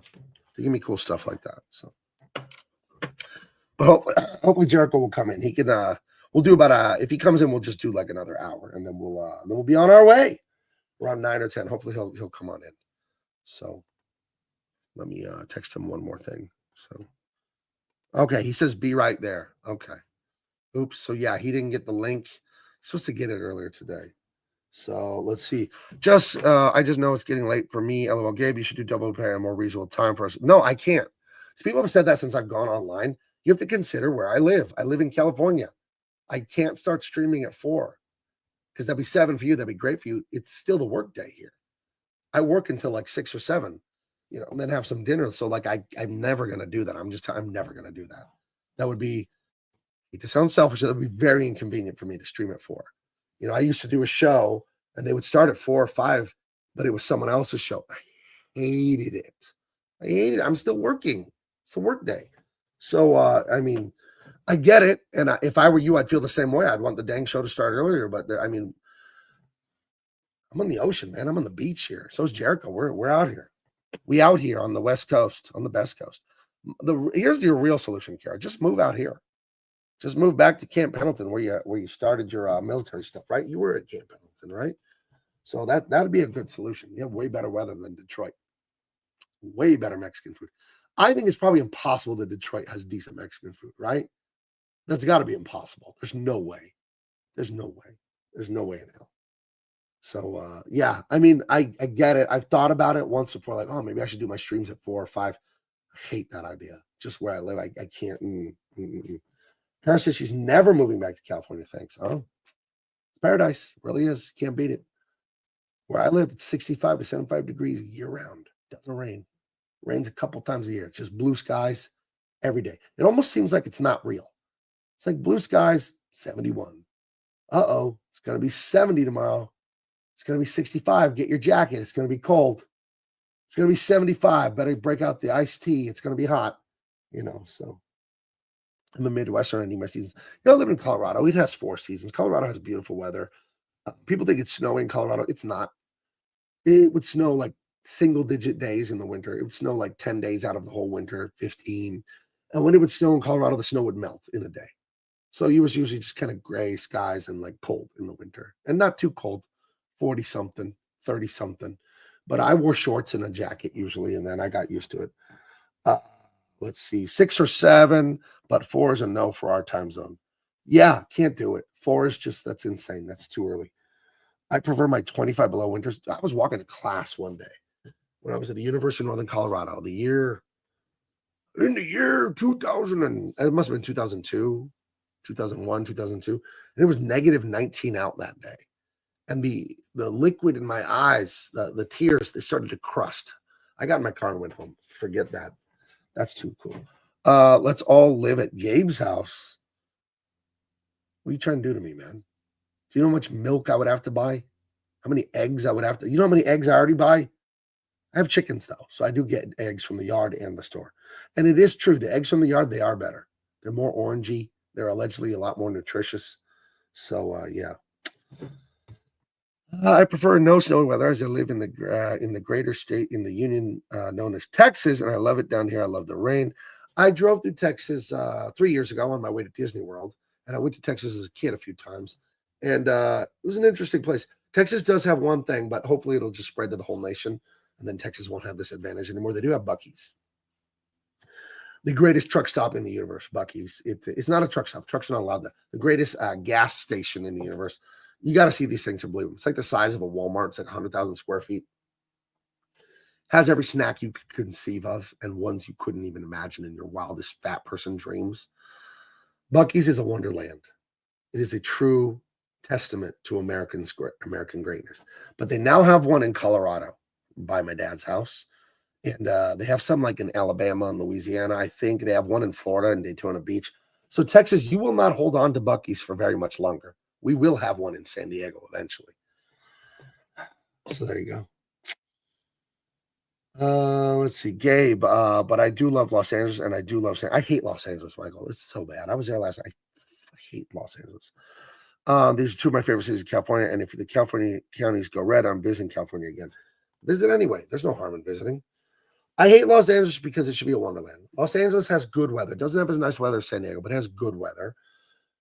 And it should be a paradise. It should be a wonderland. So many people, so many types of food and things to do. And it is a filthy, violent, unsafe mess. And incompetent liberal government. I mean, Palisades fire. Need I say more? Right? So, yeah. LA frustrates me because it should be just a world-class city. And it's a world-class joke, Los Angeles. It's so bad. Rumor has it, Indiana, Ohio, and Michigan are getting a Buc-ee's. The Big Ten is getting Buc-ee's. Gabe can build a compound, turn it into his cult kind of thing. I have considered being a warlord. I have considered that. So I need a right-hand man, like a real enforcer. I don't want to get my hands dirty being the warlord. So I guess I could take applications for right-hand, like my henchman. I would even entertain the concept of a henchwoman. It's doubtful, but we see what we can work out. But I'd be more comfortable with a henchman, maybe henchmen. If you have a twin brother, that'd be cool. Twin henchmen. Yes, indeed. So yeah, no, people talk really badly about California, and there's obviously some bad political stuff here. But San Diego is different. Orange County is different. Those are conservative places. Not for long. I don't know. We'll see where it's all going. So I'm not sure. Kevin says merit-based hiring. For my henchmen, it's pure DEI for my henchmen. That's how I'm going to do it. Pure DEI. So hold on, I'm getting another text. Let's see this. Oh, it's my daughter showing. I guess I can show this. Hold on. Can I show this? She's I'm telling you, she's an amazing, super accomplished stand-up comedian. I'm so proud of her. So proud of her and my son. They've grown into fantastic adults. Couldn't be more impressed, Let's see. Okay, so here it is. I'm gonna bring this up on screen, and then this is July 14th at 8 p.m. at the Belly Up in Solana Beach, California. Solana Beach is an amazing place. Present, share screen, entire screen. Dusted Comedy presents Monday Comedy Sharks at Belly Up Tavern. Man, and there's Brad Williams, our little person. Ryan Sickler's fantastic. He's got a great laugh. Amir K, Matt Fulcrun, Marks Seriatella, Dave Wright, Minnie El Taib, and Alex Aikens. Belly Up's a great venue. My daughter already did a show there with some other great, with Jeff Green, Larry David's sidekick on Kirby Enthusiasm. They did a show there like 3 months ago. My daughter's just doing a ton of great shows, and she's a paid regular at the Comedy Store. Yes, that Comedy Store, the #1 comedy club in the world. They have 2 locations, Hollywood, Sunset Boulevard in Hollywood, and they have Pearl Street in La Jolla. That's San Diego. The bougie part of San Diego. So very proud of my daughter. She started off taking lessons from Pauly Shore's sister at the Comedy Store in La Jolla, and now she's a paid regular. Jericho, what up? My brother, you didn't get the link. No, but it's okay. Did you think I just forgot you or something, or? No one could ever forget me. I feel bad about it. I was telling the audience, like, okay, he's an hour late. I hope he's okay. I don't know what's going on. Yeah, well, you'll have to answer for that someday. Yeah, what were you up to? My son so now he's going to play tackle football. Ooh, so he's on the junior peewees. I love it. So their practices run until 8. Okay. But he doesn't have another one until Sunday, but he just got his cast off today. So he won't be able to do any sports for 3 days.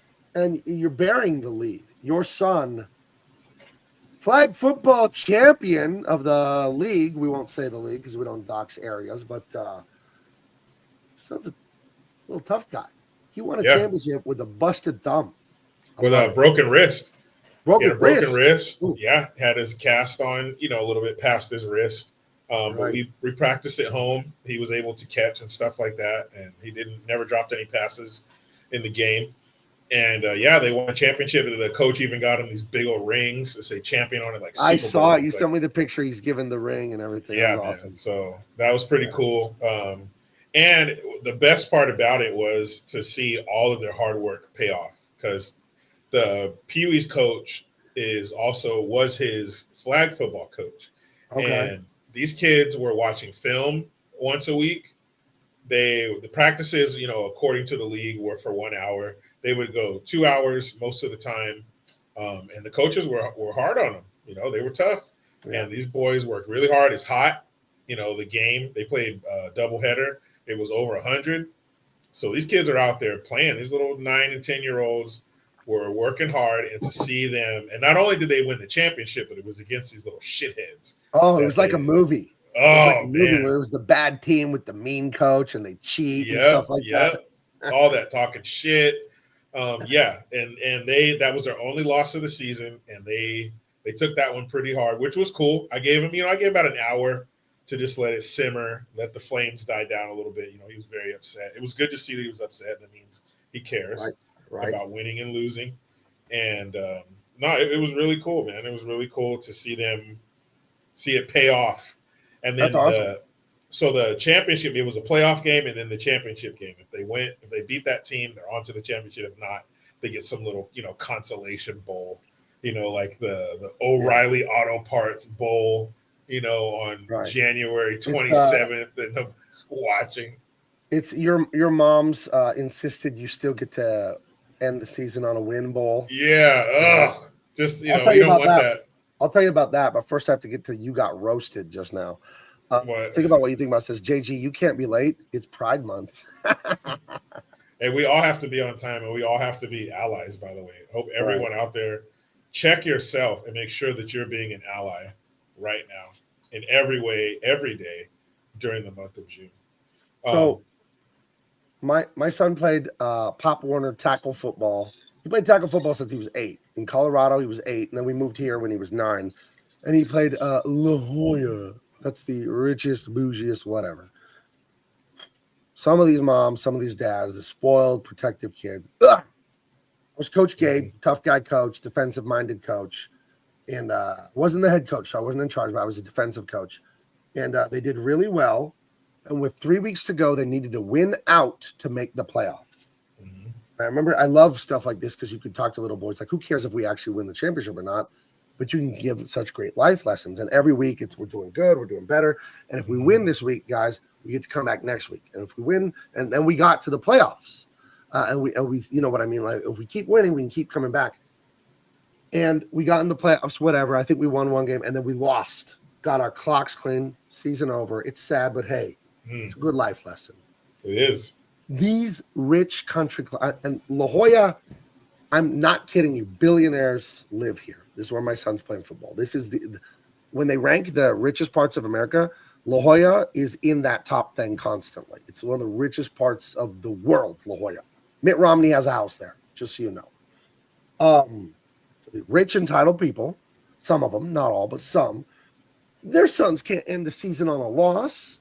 They feel bad. So they go outside the league. You're not going to believe what they did. They orchestrated one more game the week after we lost to the playoffs. After I kept telling the boys, we have to keep winning to keep playing. And they kept learning this great life lesson about, hey, if I work hard, I get the reward. We lose. It's bitter, but it's a great life lesson. Because guess what, people? You're going to lose in life sometimes. You're going to need to handle it.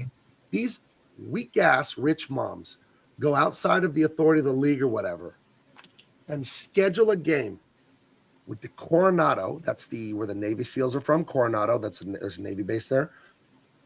That year, the Coronado Islanders boys 9-year-old team was like 0-9. They didn't win a game all year. They were a tomato can. Some tomato can. So the moms, the La Jolla Tories. By the way, the mascot was the Tories, which is a beautiful tree. That's why it's called Torrey Pines.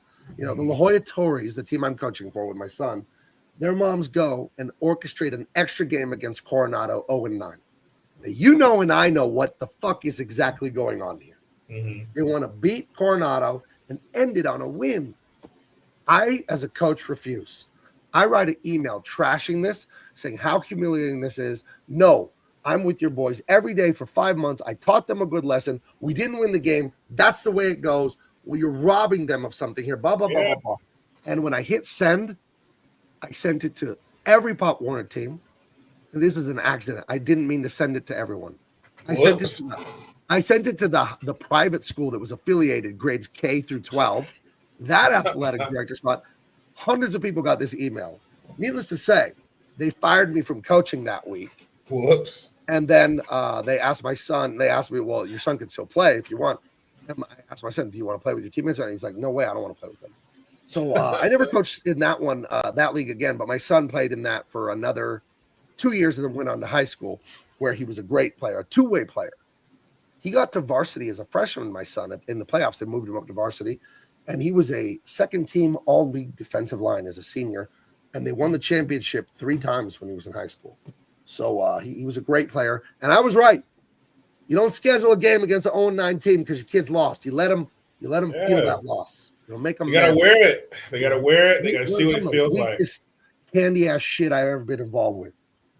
So well, you know, they have to know what that feels like, so they don't want it anymore. Right. They don't want that feeling anymore. Ew, mommy comes in and lets you play against like the 0-9 team. Mommy orchestrates this one. It's like the first week of college football, and they schedule Alabama against, you know, fucking who gives a shit state that you've never heard of, and they Little Sisters of the Poor.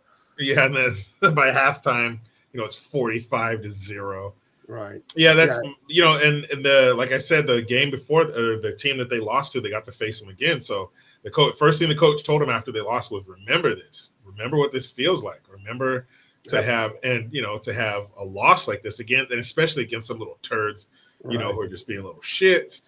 And it stuck with them because they let them have it. I think the final score was like 21-0 because it was a back and forth. Like I don't think anybody scored, or maybe we scored one touchdown like to halftime. And then they scored, and like it was close. You know what's funny? No. That was the first game. The first game before that, they won 13-12. That's the one that was really close, and they had a really good quarterback too. And that's a team they never played, so there's a little more on the line. You know, a team that they're not familiar with or hadn't seen play or anything. And then 21-0 was the score for the championship game. And all the other kids are all mad and shit. And my son, there was one kid in particular who was really bad. My son skipped him in the good game line after good game. Right. He skipped him. He didn't high five that kid. So that was pretty wow. funny. But no, the place that he plays in, it's like 25 minutes away from here, and it's a very well-to-do town. Like we pulled up to practice, and there was like one kid his parents had a convertible, a new 2025 convertible white Corvette. There was like a C63 AMG, a Mercedes SUV all blacked out. When it started up, you can tell that thing was a V8. $100,000, Ford trimmer F-250s. So yeah, as my dad would say, we're shitting in tall cotton. Yeah, boy. But my son, we're almost to my truck, and then that dude fires up the AMG when we're walking behind it, and it's like vroom, vroom, vroom, vroom, vroom, vroom. Like it has that kind of rumble that would make a lady sit on the hood, right? And so my son goes, Dad, why don't you get one of those? Oh, like, those things are like $150,000, man. Like, what was I thinking? Oh yeah, you're right. I could get, man. Why'd I get this truck? Man, you're right, son. Let's go to the Mercedes dealership. This is stupid. Let me get this other one. Yeah. Hey, how much was this guy? Yeah, thanks. We'll go get one just like it. Yeah. It's just funny the way how simple things are to a little kid. It's like, why don't you have one of those? Yeah, Dad. Didn't have you to tell me. That's why. Yeah. Thank you. I wanted to give you an update on. Did you see any of this? I don't know if you saw any of my social media. What I did last night going to Dean Cain's movie. I did. Now, do you know Very my nice. suit? Do you know my situation with forgetting my suit at Matthew's movie last year? Yeah, it seems to be a problem. I forgot my belt this time and had to go to get a belt this time. And I even went into two ladies' stores because that was the only thing by my hotel. There was a Chico's and there was like an Elise something. And I walk in and I tell them my problem. I'm like, do you just have regular, like a black square belt? And they're like, yeah, we got belts. I go over to the belt, dude. And it's the glitteriest, fanciest. Hey. Yeah, dude. It would have been fucking Pride Month for me if I bought that. You would have been sending messages, dude. Yeah. You'd have been sending messages. So we drove the 5 miles to a Nordstrom rack and I bought a plain black belt for a man. Good. For a man. And, like but if I'm gonna cross dress, even if it's just my belt, I would buy it at a store called Chico's. Of course, that sounds That's a good cute. name. Is like, Chico here? If I'm going to start putting ladies' clothes on, they're coming from a place called Chico. Is Chico here right now? He's my favorite. Yeah, the 2025 Mercedes-Benz AMG GLE 63S 4MATIC, 152.5. So it's a lot of money. Little out of my price range. But like boy, a stone cowboy. But boy, is she beautiful. Yeah, she pretty. Yeah, man. But yeah, next time you see something that's really expensive that you don't have, just think to yourself, why didn't you have that? And then I guess you get it. There you go. Thanks, son. You really simplified it for me. Let's see. Okay, I'm going to bring it up here. I went to Chico's. This is where I was going to buy myself a belt, guys. Well, what'd you expect? Hold on. That looks like where you'd find a rhinestone belt. Let's pick a belt out for me. Let's find me a belt. Should I have gone with this one? With the two cans on it? Are those two cans? Give me the only thing better than two cans is 4 cans. I want two of those. I want 2 of the 2 cans. What if I got this Silverstone Pebble chain belt? Only if you're serious. I could have worn that. If you're not serious, don't fuck around. What if I got the tassel belt? Ooh, grab the tassels, grab them. And I could have what if I got the tassel belt and I stood with some sass like this, You know what? In a word, that's fun. That looks fun. You can't have tassels and no sass. Yeah, that's it's called sassel. When you have tassels and sass, you gotta have sassel. You put your hand. You know what they call that? Can you go back to that real quick? The lady with the sass. Hold on, I'm sure you can find another sass one on the next page too. Yeah, I feel like a lot of these ladies. Here's the sassy lady. Yeah, they're very sassful. That pose right there, and I'm not like trying to be like smarter than anybody else here, but here's a nugget. There you go. Here's a nugget that you won't know. I'm sure you don't know. That's called the Raider. That stance right there is called the Raider. So you'll see a The lot of Raider. Raiders, especially their fans. They'll put their hand like that on their hip and be like, "Hey." Yeah. There's a comedian named Todd Glass, and he has a whole skit where he just goes, "Hey." It's the funniest shit. I don't know why, but he says that like 12 times. It's so funny. Yeah. Hey, and I'm I like, almost got my Chico's belt. Almost did. almost. There's always another time. I should keep an emergency suit in my car. Should have gone to Dress Barn. Now, listen, I've never been to Dress Barn, but I've heard of it. And I'm good. This is not nice, but I'm being sincere. I'm not trying to be funny. Is Dress Barn a place for fat women? Because when I well, a barn is big. Come on in, girl. Like a big woman the size of a barn, or I picture the things that are in the barn, and that's livestock. Why is it Dress Barn? I think the barn it's telling you it's cheap. You know. Yeah, but like it just makes me think fat instantly. Well, they can't name the place Fat Bitch Dress. There's a fat lingerie place. What the Dress Barn. There's like Lane Bryant. No, there's one with this hilariously stupid name. Torrid. Name it. Torrid. Torrid? Yeah, like a torrid affair, like a passion. That makes me think of like diarrhea. Like a torrid diarrhea. I don't know. This doesn't make me think. Yeah, I guess I know torrid affair, but I want to know if Dress Barn is for fat. Is she a great big fat person? So that's like dirty, torrid. That place is like for dirty plus size women who are freaks. Let's go to Dress Barn. For everybody in this world. Okay, here's Dress Barn. We're bringing up Dress Barn. Come on down to Dress Barn. If you look like you should live in a barn, if you look like you should live in a barn, you need to come on down to Dress Barn. Well, see, the 4 women at the top of the page are they fat? They're well fed. They're thick. They thick. They're thicker than peanut but then butter. You got a skinny mini down here, so it isn't. It's for fucking everybody, for man. Fat women. It's like you can be fat and shop there, but you Big, can also small, for everybody, man. There you go. Everyone is welcome in the barn. Get your ass inside the Dress Barn, man. It's right next door to the Boot Barn. What would you call a store for fat men? You know, what would the well, no one cares about men. Just call it Fat Fuck.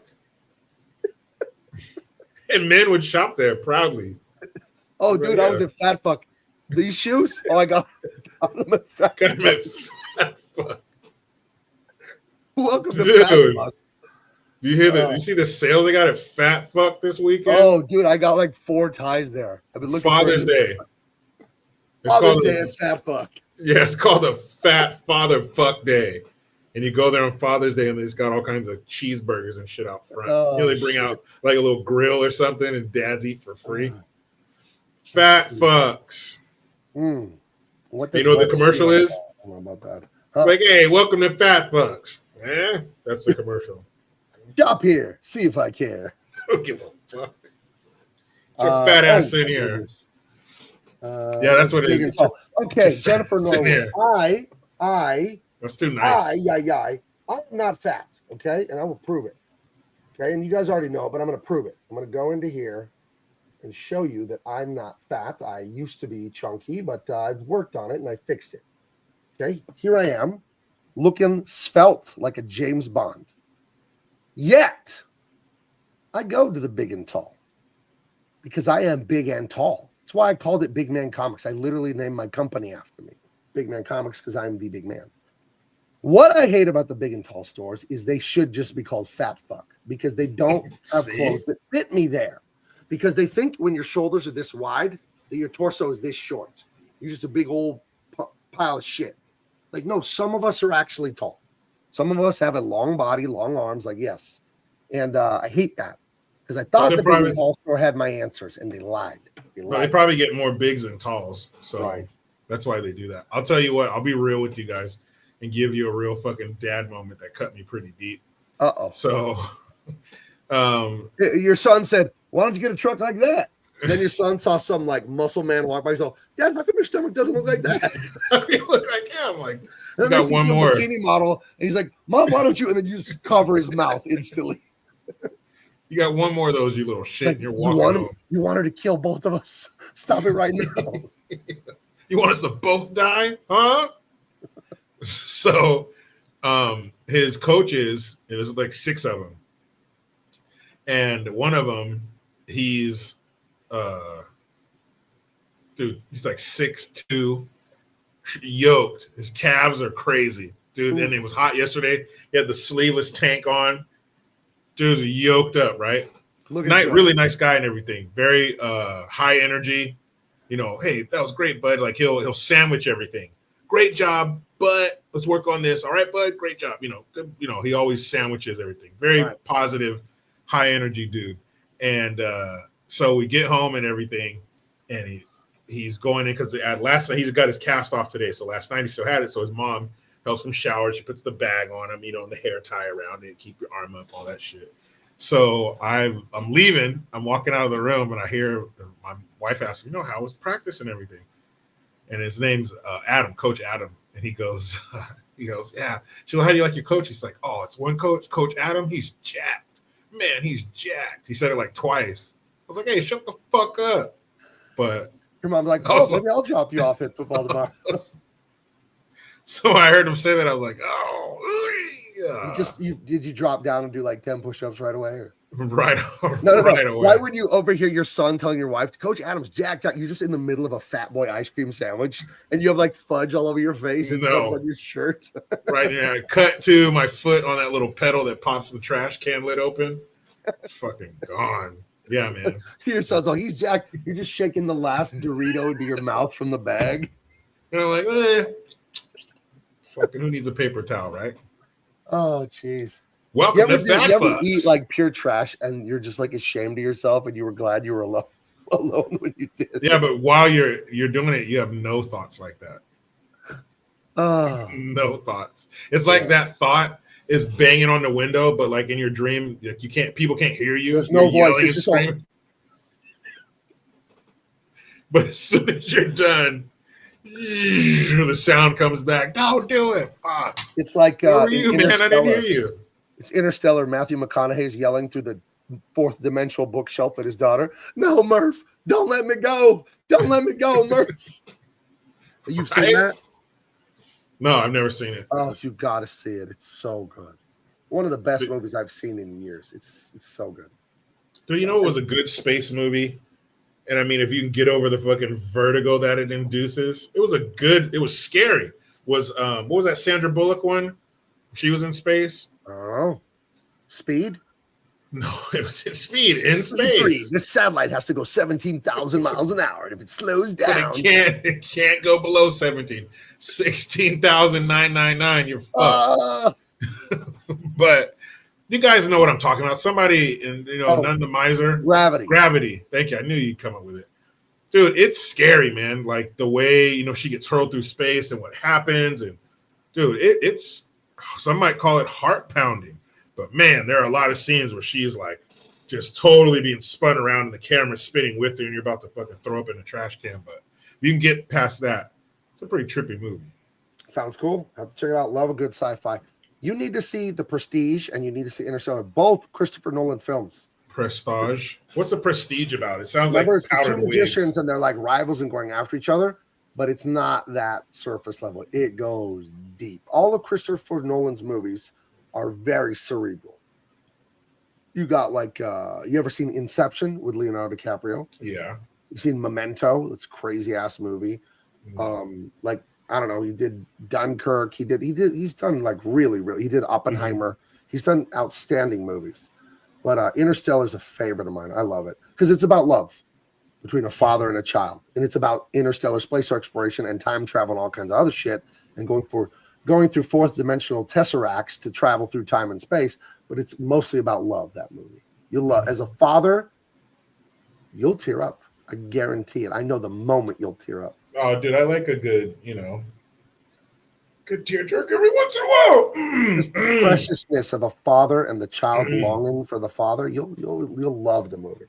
Dude, I just saw a video the other day, and you guys have probably seen it. It's the little boy and he's like 9 or 10, and he gives a baseball to his grandpa, and his grandpa's like, "Why'd you give this to me?" He's like, "Because you taught me everything I know about baseball, Grandpa." The grandpa lost it. I was like, "Oh, oh, you little fucker!" And he hugged him. He's like, "I'm gonna put this on my mantle." I was like, "Oh man, that fucked me up." That's real. Yeah. There's nothing. Oh, before I forget, hold on, Jennifer. Before I forget, a movie. I think we can do it next week because I think we have another week before Father's Day. We got to do The Patriot. Ooh, The Patriot with Mel Gibson. You've seen that before, right? You know what I have, and it's good. You know what I saw with Mel Gibson that I'd never seen. My wife just picked that out on a whim. Oh, your wife just accidentally picked a Mel Gibson movie? Yeah, I know. Come on. Yeah. But it was. I think it's called The Mexican, right? Get the Gringo. Get the Gringo. We goes to jail.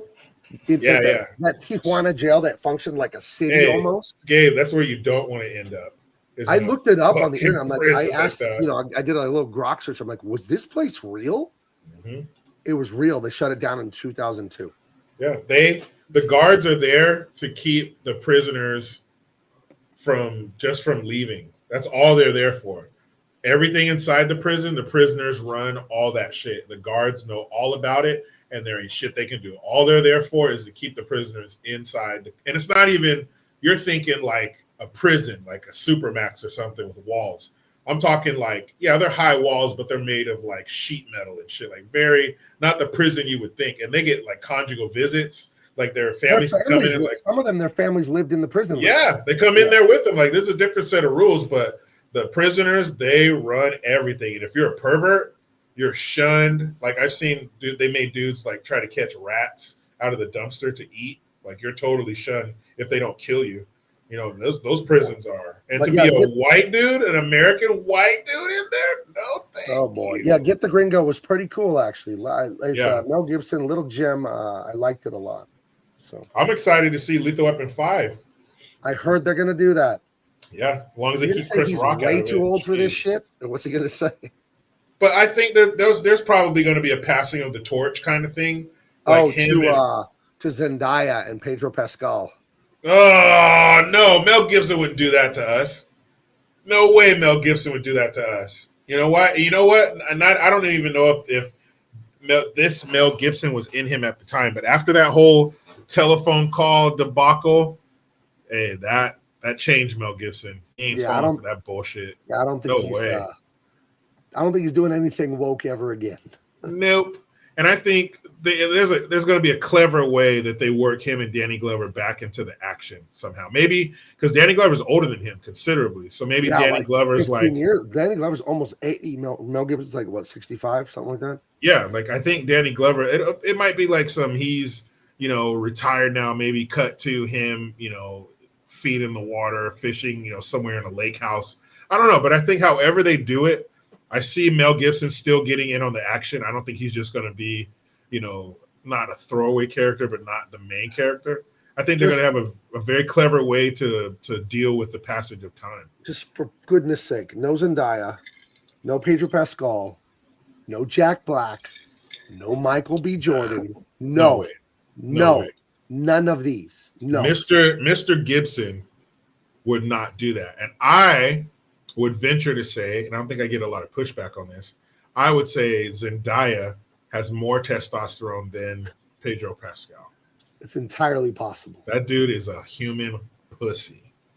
He is such a little bitch. And guess what his brother is? You'll never guess what his brother is. Let me guess. Gabe, you got one shot at this. Okay. Don't blow it. Is this like Who Wants to Be a Millionaire? I can call in for help. I can call someone. I don't I'm gonna call. Hold on. Beep boop boop boop beep beep boop boop boop boop beep beep boop. Hold on. Phone's ringing. Oh, good. Hulkster, how you doing, man? Oh, what's going on, brother? Just about to lay it down for the night, dude. Oh, you're gonna lay it down. Sounds good, man. So that's what I do, brother. I do it. I'm like most people, brother. You have the light off, whatever, dude. I do it light on, brother, with a pot of pasta right next to me, brother. I eat it while I'm doing it, dude.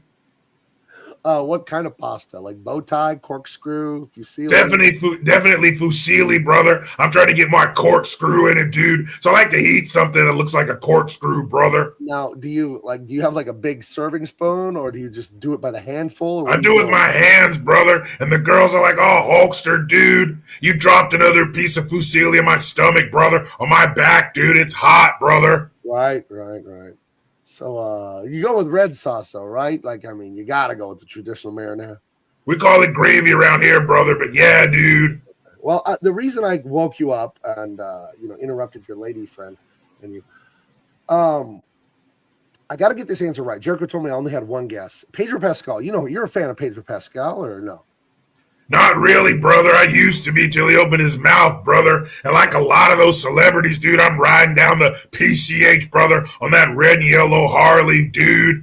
And a lot of those people in Hollywood, brother, they believe things that are against the saying your prayers, eating your vitamins, dude, listening to your mom and dad, brother. Well, they said he has a brother, which I was not aware of. And Jericho said, guess what his brother is. And I'm stumped. I have no idea what Jericho's getting at. I don't even know what he's referring to. Does he guess what is he? Is he an accountant? Is he a college professor? Is he ambidextrous? Is he a circus performer? Oh, what do you think Jericho's getting at?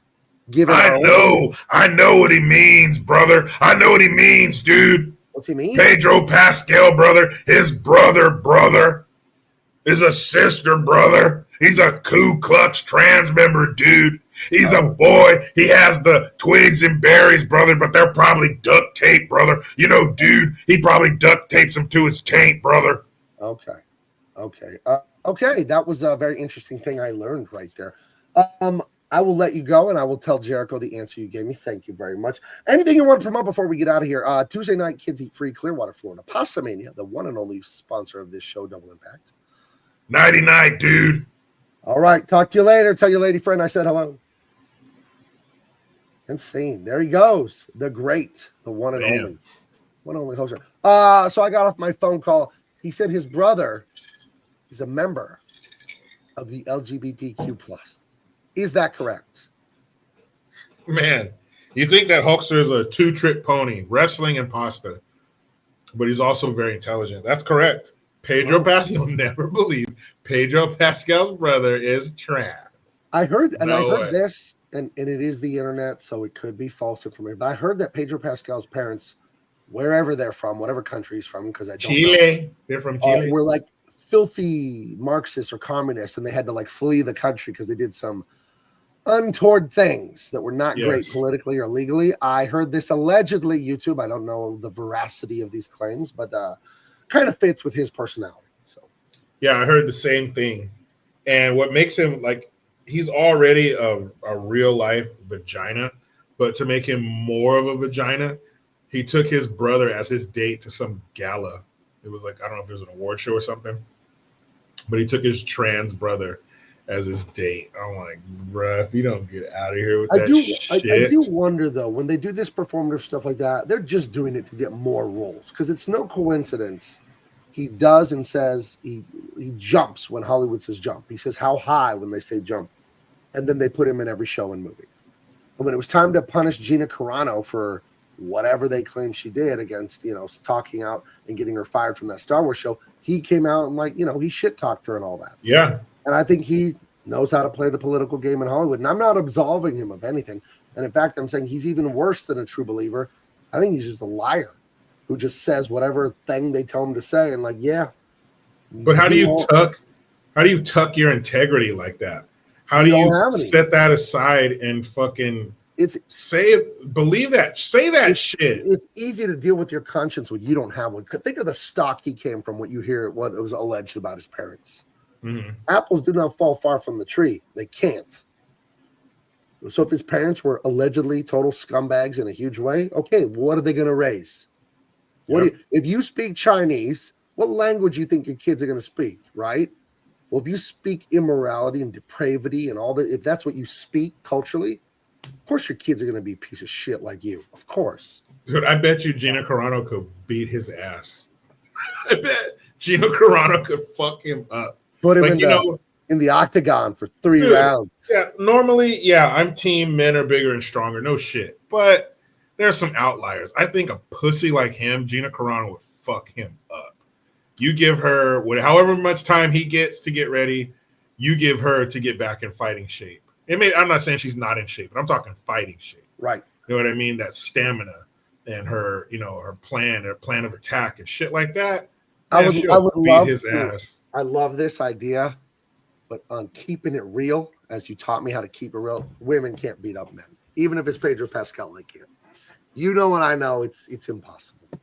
I don't know. I wouldn't say it's impossible. It's not. There are dudes out there who can get. There's dudes out there who can get fucked up by a chick. I've seen videos of dudes getting knocked out. I mean, it's got to be girls. a sucker punch or a chair to the back of the head. It's not a straight up fight. No, I'm talking like talking shit to each other, and the girl just fucking blasts in his face and knocks him smooth the fuck out. They were both like in their 20s. They're both adults. Gabe, I've seen it, dude. She fucking slept this dude. And I think Gina Carano would fuck Pedro Pascal up because she's not your average chick. She's a fighter. And he's a pussy. I argue with buddies about that. They're like, oh, like this UFC champion lady. Like, dude, I'd snap one of them in half. Are you kidding me? Like, yeah, but you're not a pussy. Pedro Pascal is a pussy. He's a weakling.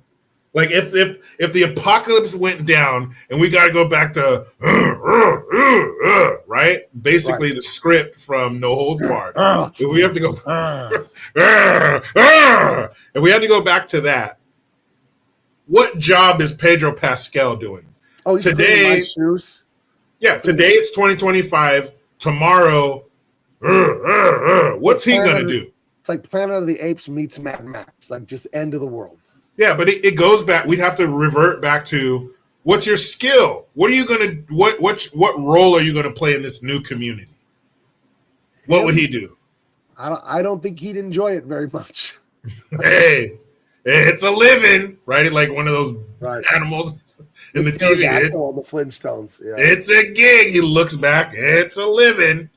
I mean, he would be with the women, like washing clothes on the rocks and giving away their holes. That's all he would be good. He's a bitch. He has no skills. He would give shoulder rubs to all the stressed out hunters. He'd go out with the hunting party one time and they'd never let him go again because he jumped in between the deer and the hunter. Don't leave the deer alone. And they're like, you can't come back. Now suck us all off and get back to the village. Jeez Louise.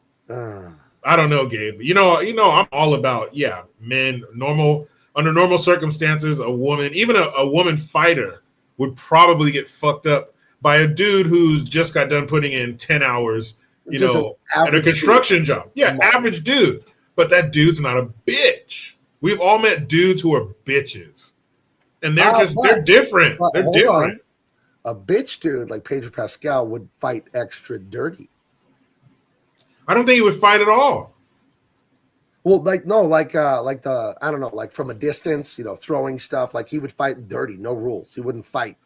You know what I mean? Dude, I don't know. I don't think he could take like a fist fight. He'd use a weapon. He'd get someone to help him. He'd be no rules. But if he was in the octagon, dude, he's not surviving an inside leg kick from Gina Carano and a fucking elbow across his jaw. Even if it doesn't knock him out, it wobbles him. She's gonna put him in a choke or an arm bar and fucking destroy him. Because now you're getting. I want it to be true. I just don't believe in stuff like that. Women can't beat up men. I don't care who the woman is. I don't care. They just can't. It's not a. I don't know. Now this is a movie, of course, okay. But there's a movie called Haywire that Gina Carano is in. There's a scene where she fights a guy inside of a hotel room. Now, yes, it's a movie, but it shows you what a trained female fighter looks like in a real world kind of scenario. Like she's using the things around her. And one of the things she does, spoiler alert, I think the movie came out in 2011. So if you haven't seen that shit by now, it's a very good movie. But you finally see a woman who looks like she knows what she's doing. Not that she met her sensei 3 months ago for the filming of this movie. It's not telegraphed and chunky and awkward and slow.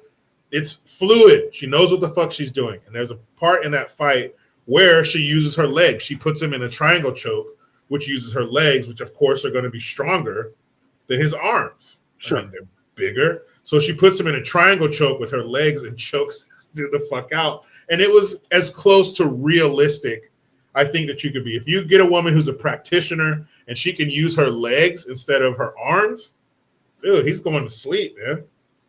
He's going to sleep. It's science.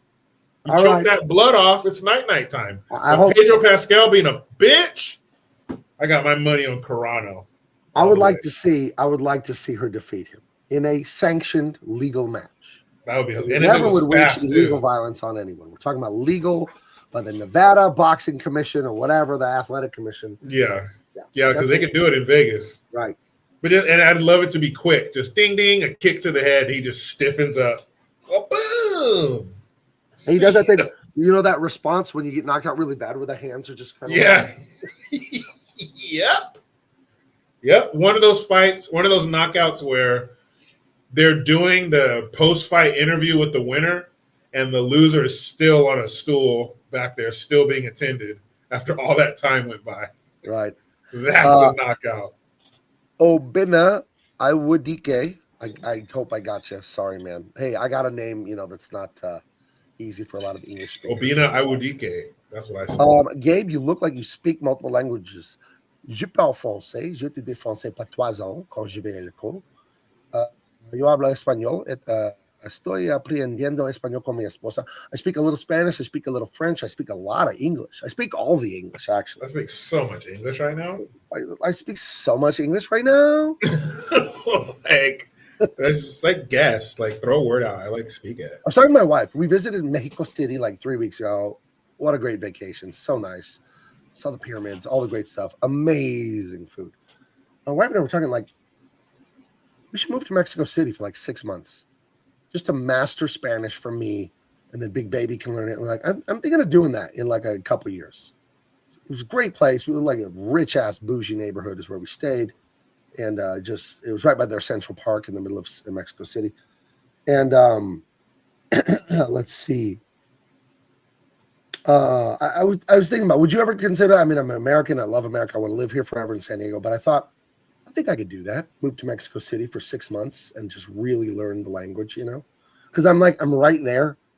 I'm right there with Spanish. I could understand it. I could speak it back to them slowly. I could ask questions, but it ain't good enough. I want to go, I want to go like the way they go, man. You know what I mean? Like, tired of the training wheels I've had my whole life with Spanish. So I'm sure Adrian could teach you. Keep your hands off of her long enough. No deal. Like, it starts strong, first 2 minutes, and then it devolves. Yeah, it's like on the Addams Family when Morticia. He would say something in French or Spanish. I don't know what the fuck she Spanish when she speaks Spanish. And then he's he goes off, dude. Yeah, he goes off. He can't help it. Damn, she should have a little spray bottle on her. All right. Save it for the night. I don't know if that would work, man.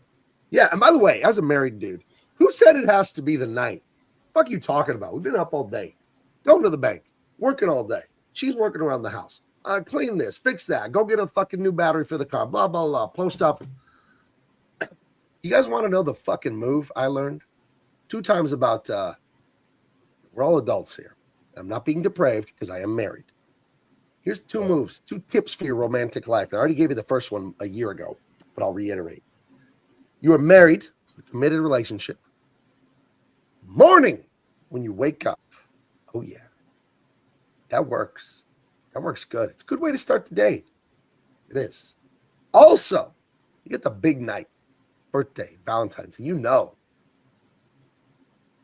Jericho, you know what's going down. So you're doing these now that you're in your 40s, You got to warm up. Let's go. Get the high knees. You don't want to pull a hammy. Just, doing the high knees, running in place, work it out, getting everything stretched. Do not take your wife to dinner.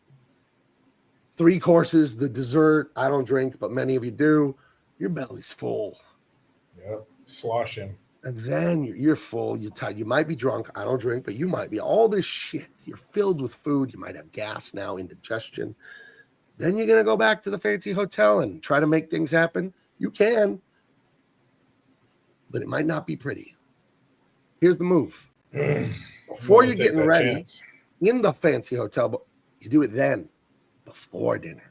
work up an appetite, go out, go to the dinner, go to the movie, go home, go to bed. I'm telling you, figure this out. This is great stuff. It works. I'm telling you, it works. You know, that is true, but there's something to be said. Let me take a quote from the great philosopher Steven Seagal, I'm going to take where the blood bank. I love that he was talking shit to a person who was on TV and could not hear or see him. Yeah, and he turned the TV off. Then he said it. The dude wasn't even on the TV. He turned the TV off. I'll take you to the bank, Senator. Blood bank. The blood bank, which is, one of the best. If you're talking one-liners, that's That is a good line. Anyway, what's your move? So you're not pro before? Well, I'm not against that. That's a great idea. I'm just speaking for. Imagine you go out, you get the macaroni and cheese appetizer, you got the bread, you're dunking the bread in the olive oil, you got a few alcoholic drinks, maybe a Diet Coke, some water. Then you get your steak, you got your cream of spinach, you got your mashed potatoes, you got the chocolate cake, she's got the pasta, the chicken. Dude, you put all of this shit crazy. That's a crazy meal. And then you try and go back to the hotel, and it's like someone's gonna fart. That's gonna happen. But that's if you go straight back to the hotel. Now, great philosopher Steven Seagal, from his poem "Hard to Kill," where it says the anticipation of death is worse than death itself. So, I'm just taking the part of the anticipation, the anticipation of what's to come, that what you're looking forward to all night. Like, you're going to do all the things you got planned to do, but especially as the man, in the back of your mind, you're looking forward to this, and you're waiting for your wife to say the words, "All right, you ready to go?" Boom. Back to the Future, fucking flame in the street marks. We are headed back. Now, you have a dinner like that, but maybe you have other plans. You're going to walk around. Maybe you're walking from the hotel. You got to walk back. So I think if you get some walking in there to kind of, not go in there, bloated sweatpants Thanksgiving dinner style. Right. I mean, you'll do it if you have to. Don't get me wrong. Oh, we're never. You force me in a corner. Am I stupid? I'm not going to say no. Put me in a corner. I'll do it.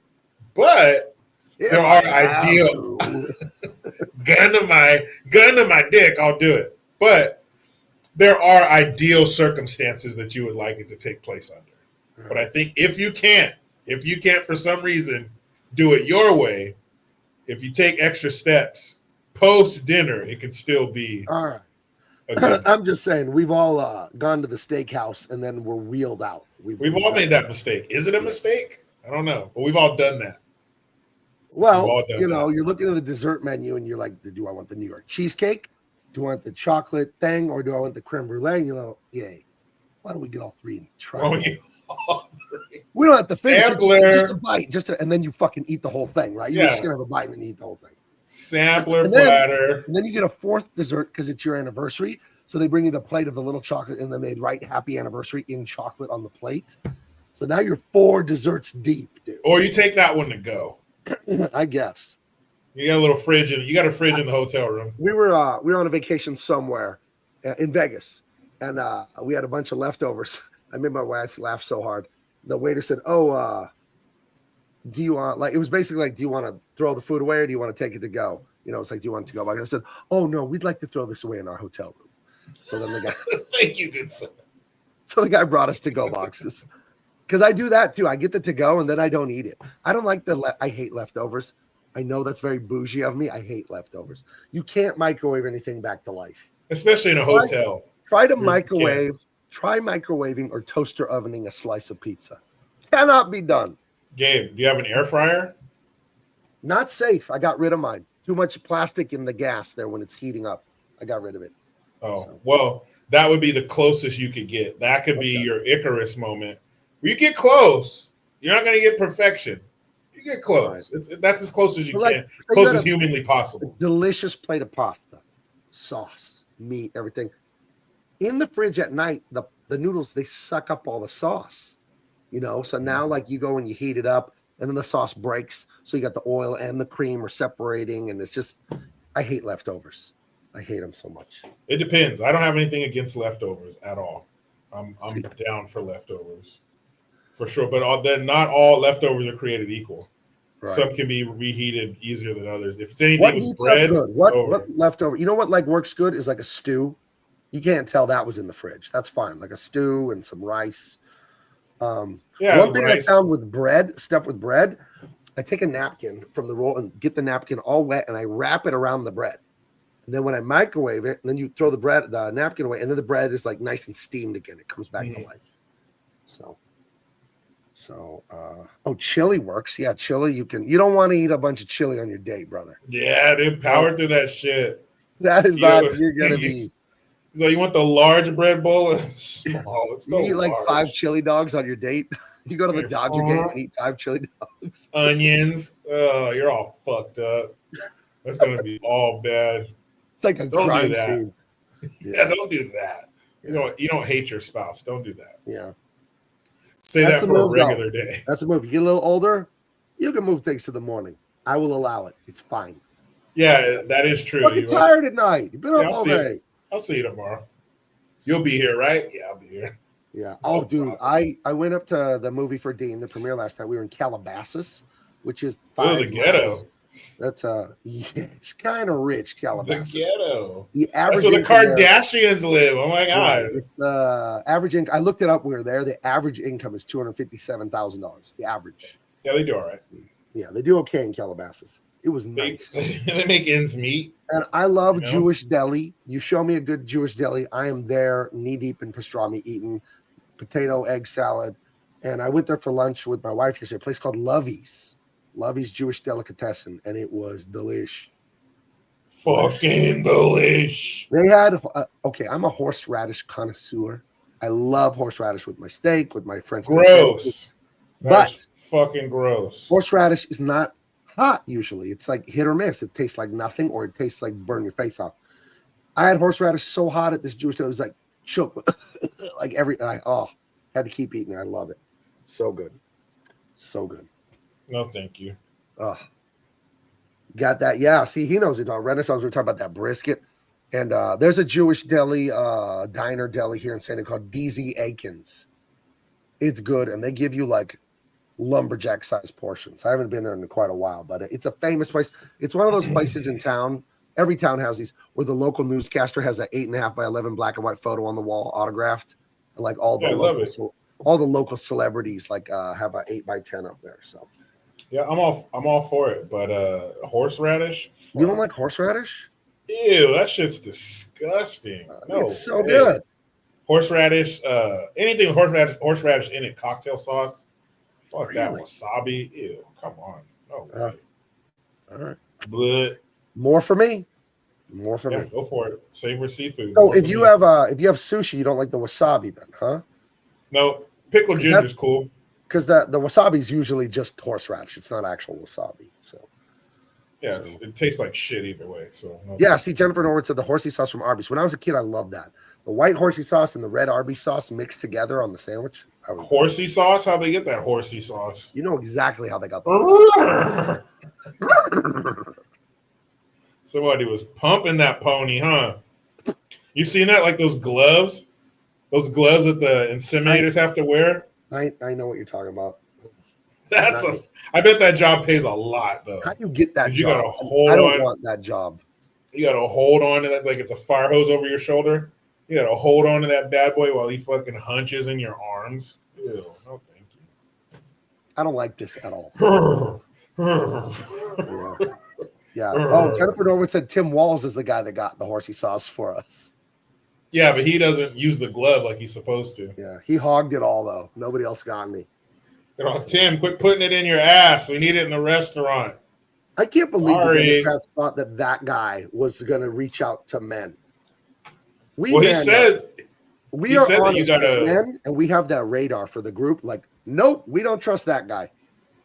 The minute you saw Tim Walz, your trust alarm went off in your head, right? Mine did. He said that he's going to bully. People need to bully Republicans back.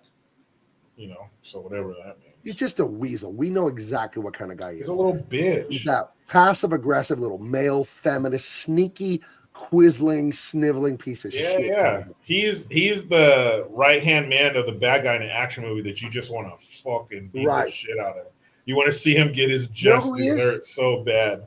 He's the kind of guy that would go to HR if me or Jericho told a dirty joke in the parking Yeah. lot. And he wasn't even there. He was just nearby or walking by. He's Because the guy. Because we offended Brenda and he saw us offend her with our joke. Yeah. He's the guy who's not in a wheelchair, but he goes around suing businesses on behalf of the ADA. You piece of shit. Putting businesses out of business because they've been there for 75 years, but he's not even in a wheelchair, you piece of shit. Dude, when he did what he did to the Minnesota state flag, which was way before he got on our radar as Kamala's running mate, that right there let me know everything I know about that little cocksucker.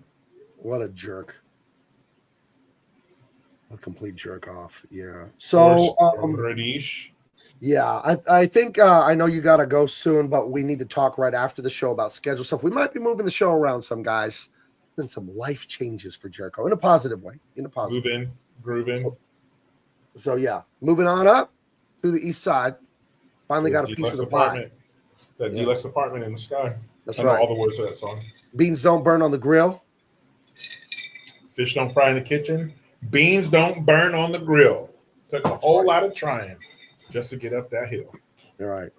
So yeah, I was thinking of mixing in about once a month a show without a movie. Talk live, talk about being dads, talk Pop Warner football, your Pop Warner football hour. But no, just like, because we always go into conversations during the regular show anyway, but I was thinking we'll see what this is like just to have a regular conversation show. And we'll get the schedule right. I know we've jumped around. I'm so busy with all my art and publishing, and Jericho's got a stuff going on that's good. Don't worry about it. It's good stuff, but we'll get this straightened out, and you just follow me and Jericho on socials. You know exactly what we're up to. But we love you guys, and we love that you're here and that you support us, and we're gonna pay that back with quality entertainment and just a good time and a good community here. Hit the like, hit the share, follow me on X on Big Man Comics. Follow me on. Hold on, I'm not going anywhere just yet. I need to get you guys my TikTok account. I made a TikTok, and I have 4 followers. So let's get me thousands of followers on TikTok. I'm gonna put that in the chat. All right. You have a TikTok? I don't like TikTok. I know what it is, but it is like the most viral one, and it will get you the most followers fastest. And I got a business to think of. I'm not going to post booty shaking, ass clap videos or anything like most people on TikTok, I think, do. I'll be honest. I never have looked at TikTok. I'm just posting to it. Only have 3 posts. I'll be posting comic book stuff, art stuff, good stuff, not degenerate shit because I don't do that. But what was I going to say? Yeah, follow me on TikTok. There's a link there. I got 4 followers. I need all of you. This show, hit the like and the share, and go to bigmancomics.com. Empyrean and Tyrus are going to be a lot more announcements about them and other books coming soon. What do you have to promote, Jericho, before we get out of here? Just keep your eyes peeled. I'm, cranking out content every single day. My son, where are we? We probably got 10 more pages. We just got to the page where Veronica, where she's flying with the helicopter, and Chris has to jump on the helicopter. Isn't that a fun scene? To save her. So we're right at that part. Okay. Because I wasn't here when my son was getting ready for bed, and when I got back, my wife was already putting him to bed, but he only likes to read the comics with me, so he's reading a different book with her. But that's the part where he asked about Empyrean. He said, because he has a poster in his room. He said, Dad, when's that one going to be ready? I said, that one got sent to the printer. One's done, and I'll have some preview. I'm printing up a batch of preview copies just to look at the quality and this and that before I print the bunch of them. But I think I could send you one of the preview copies if he wants to get his hands on it early. Yeah, he asked about it. So okay, yeah, he's looking forward to it. I think that can be arranged. Yeah, send him one. He asked about Tyrus too. So Tyrus, I just got to page 98 today on my illustration. Akeon finished it. He finished all 125 pages of the pencil layouts. I got to catch up on the inks, but I'm doing another series that I can't even talk to you about. Not for Big Man Comics. It's freelance illustration work. Some of my very famous friends may be involved in this thing. I love this project so much. If you love Indiana Jones, if you love the Hardy Boys, Scooby-Doo, National Treasure, Nicolas Cage, if you love that kind of treasure, mystery, American history, this thing is awesome, what I'm working on. And some of my very famous friends may or may not be involved. It's really awesome. I love this project. So it's kind of a small project I'm doing in between some other comics. So it's really cool. So, okay, guys, we will see you next week, and we will have a movie. We'll pick one out, and we're going to fix the schedule around here. We've been jumping around. We're busy men. We're men of, intrigue, men of business, and we got a lot going on, but we gotta respect you guys and appreciate you guys and love you guys. All right, we'll talk to you later. Bye-bye.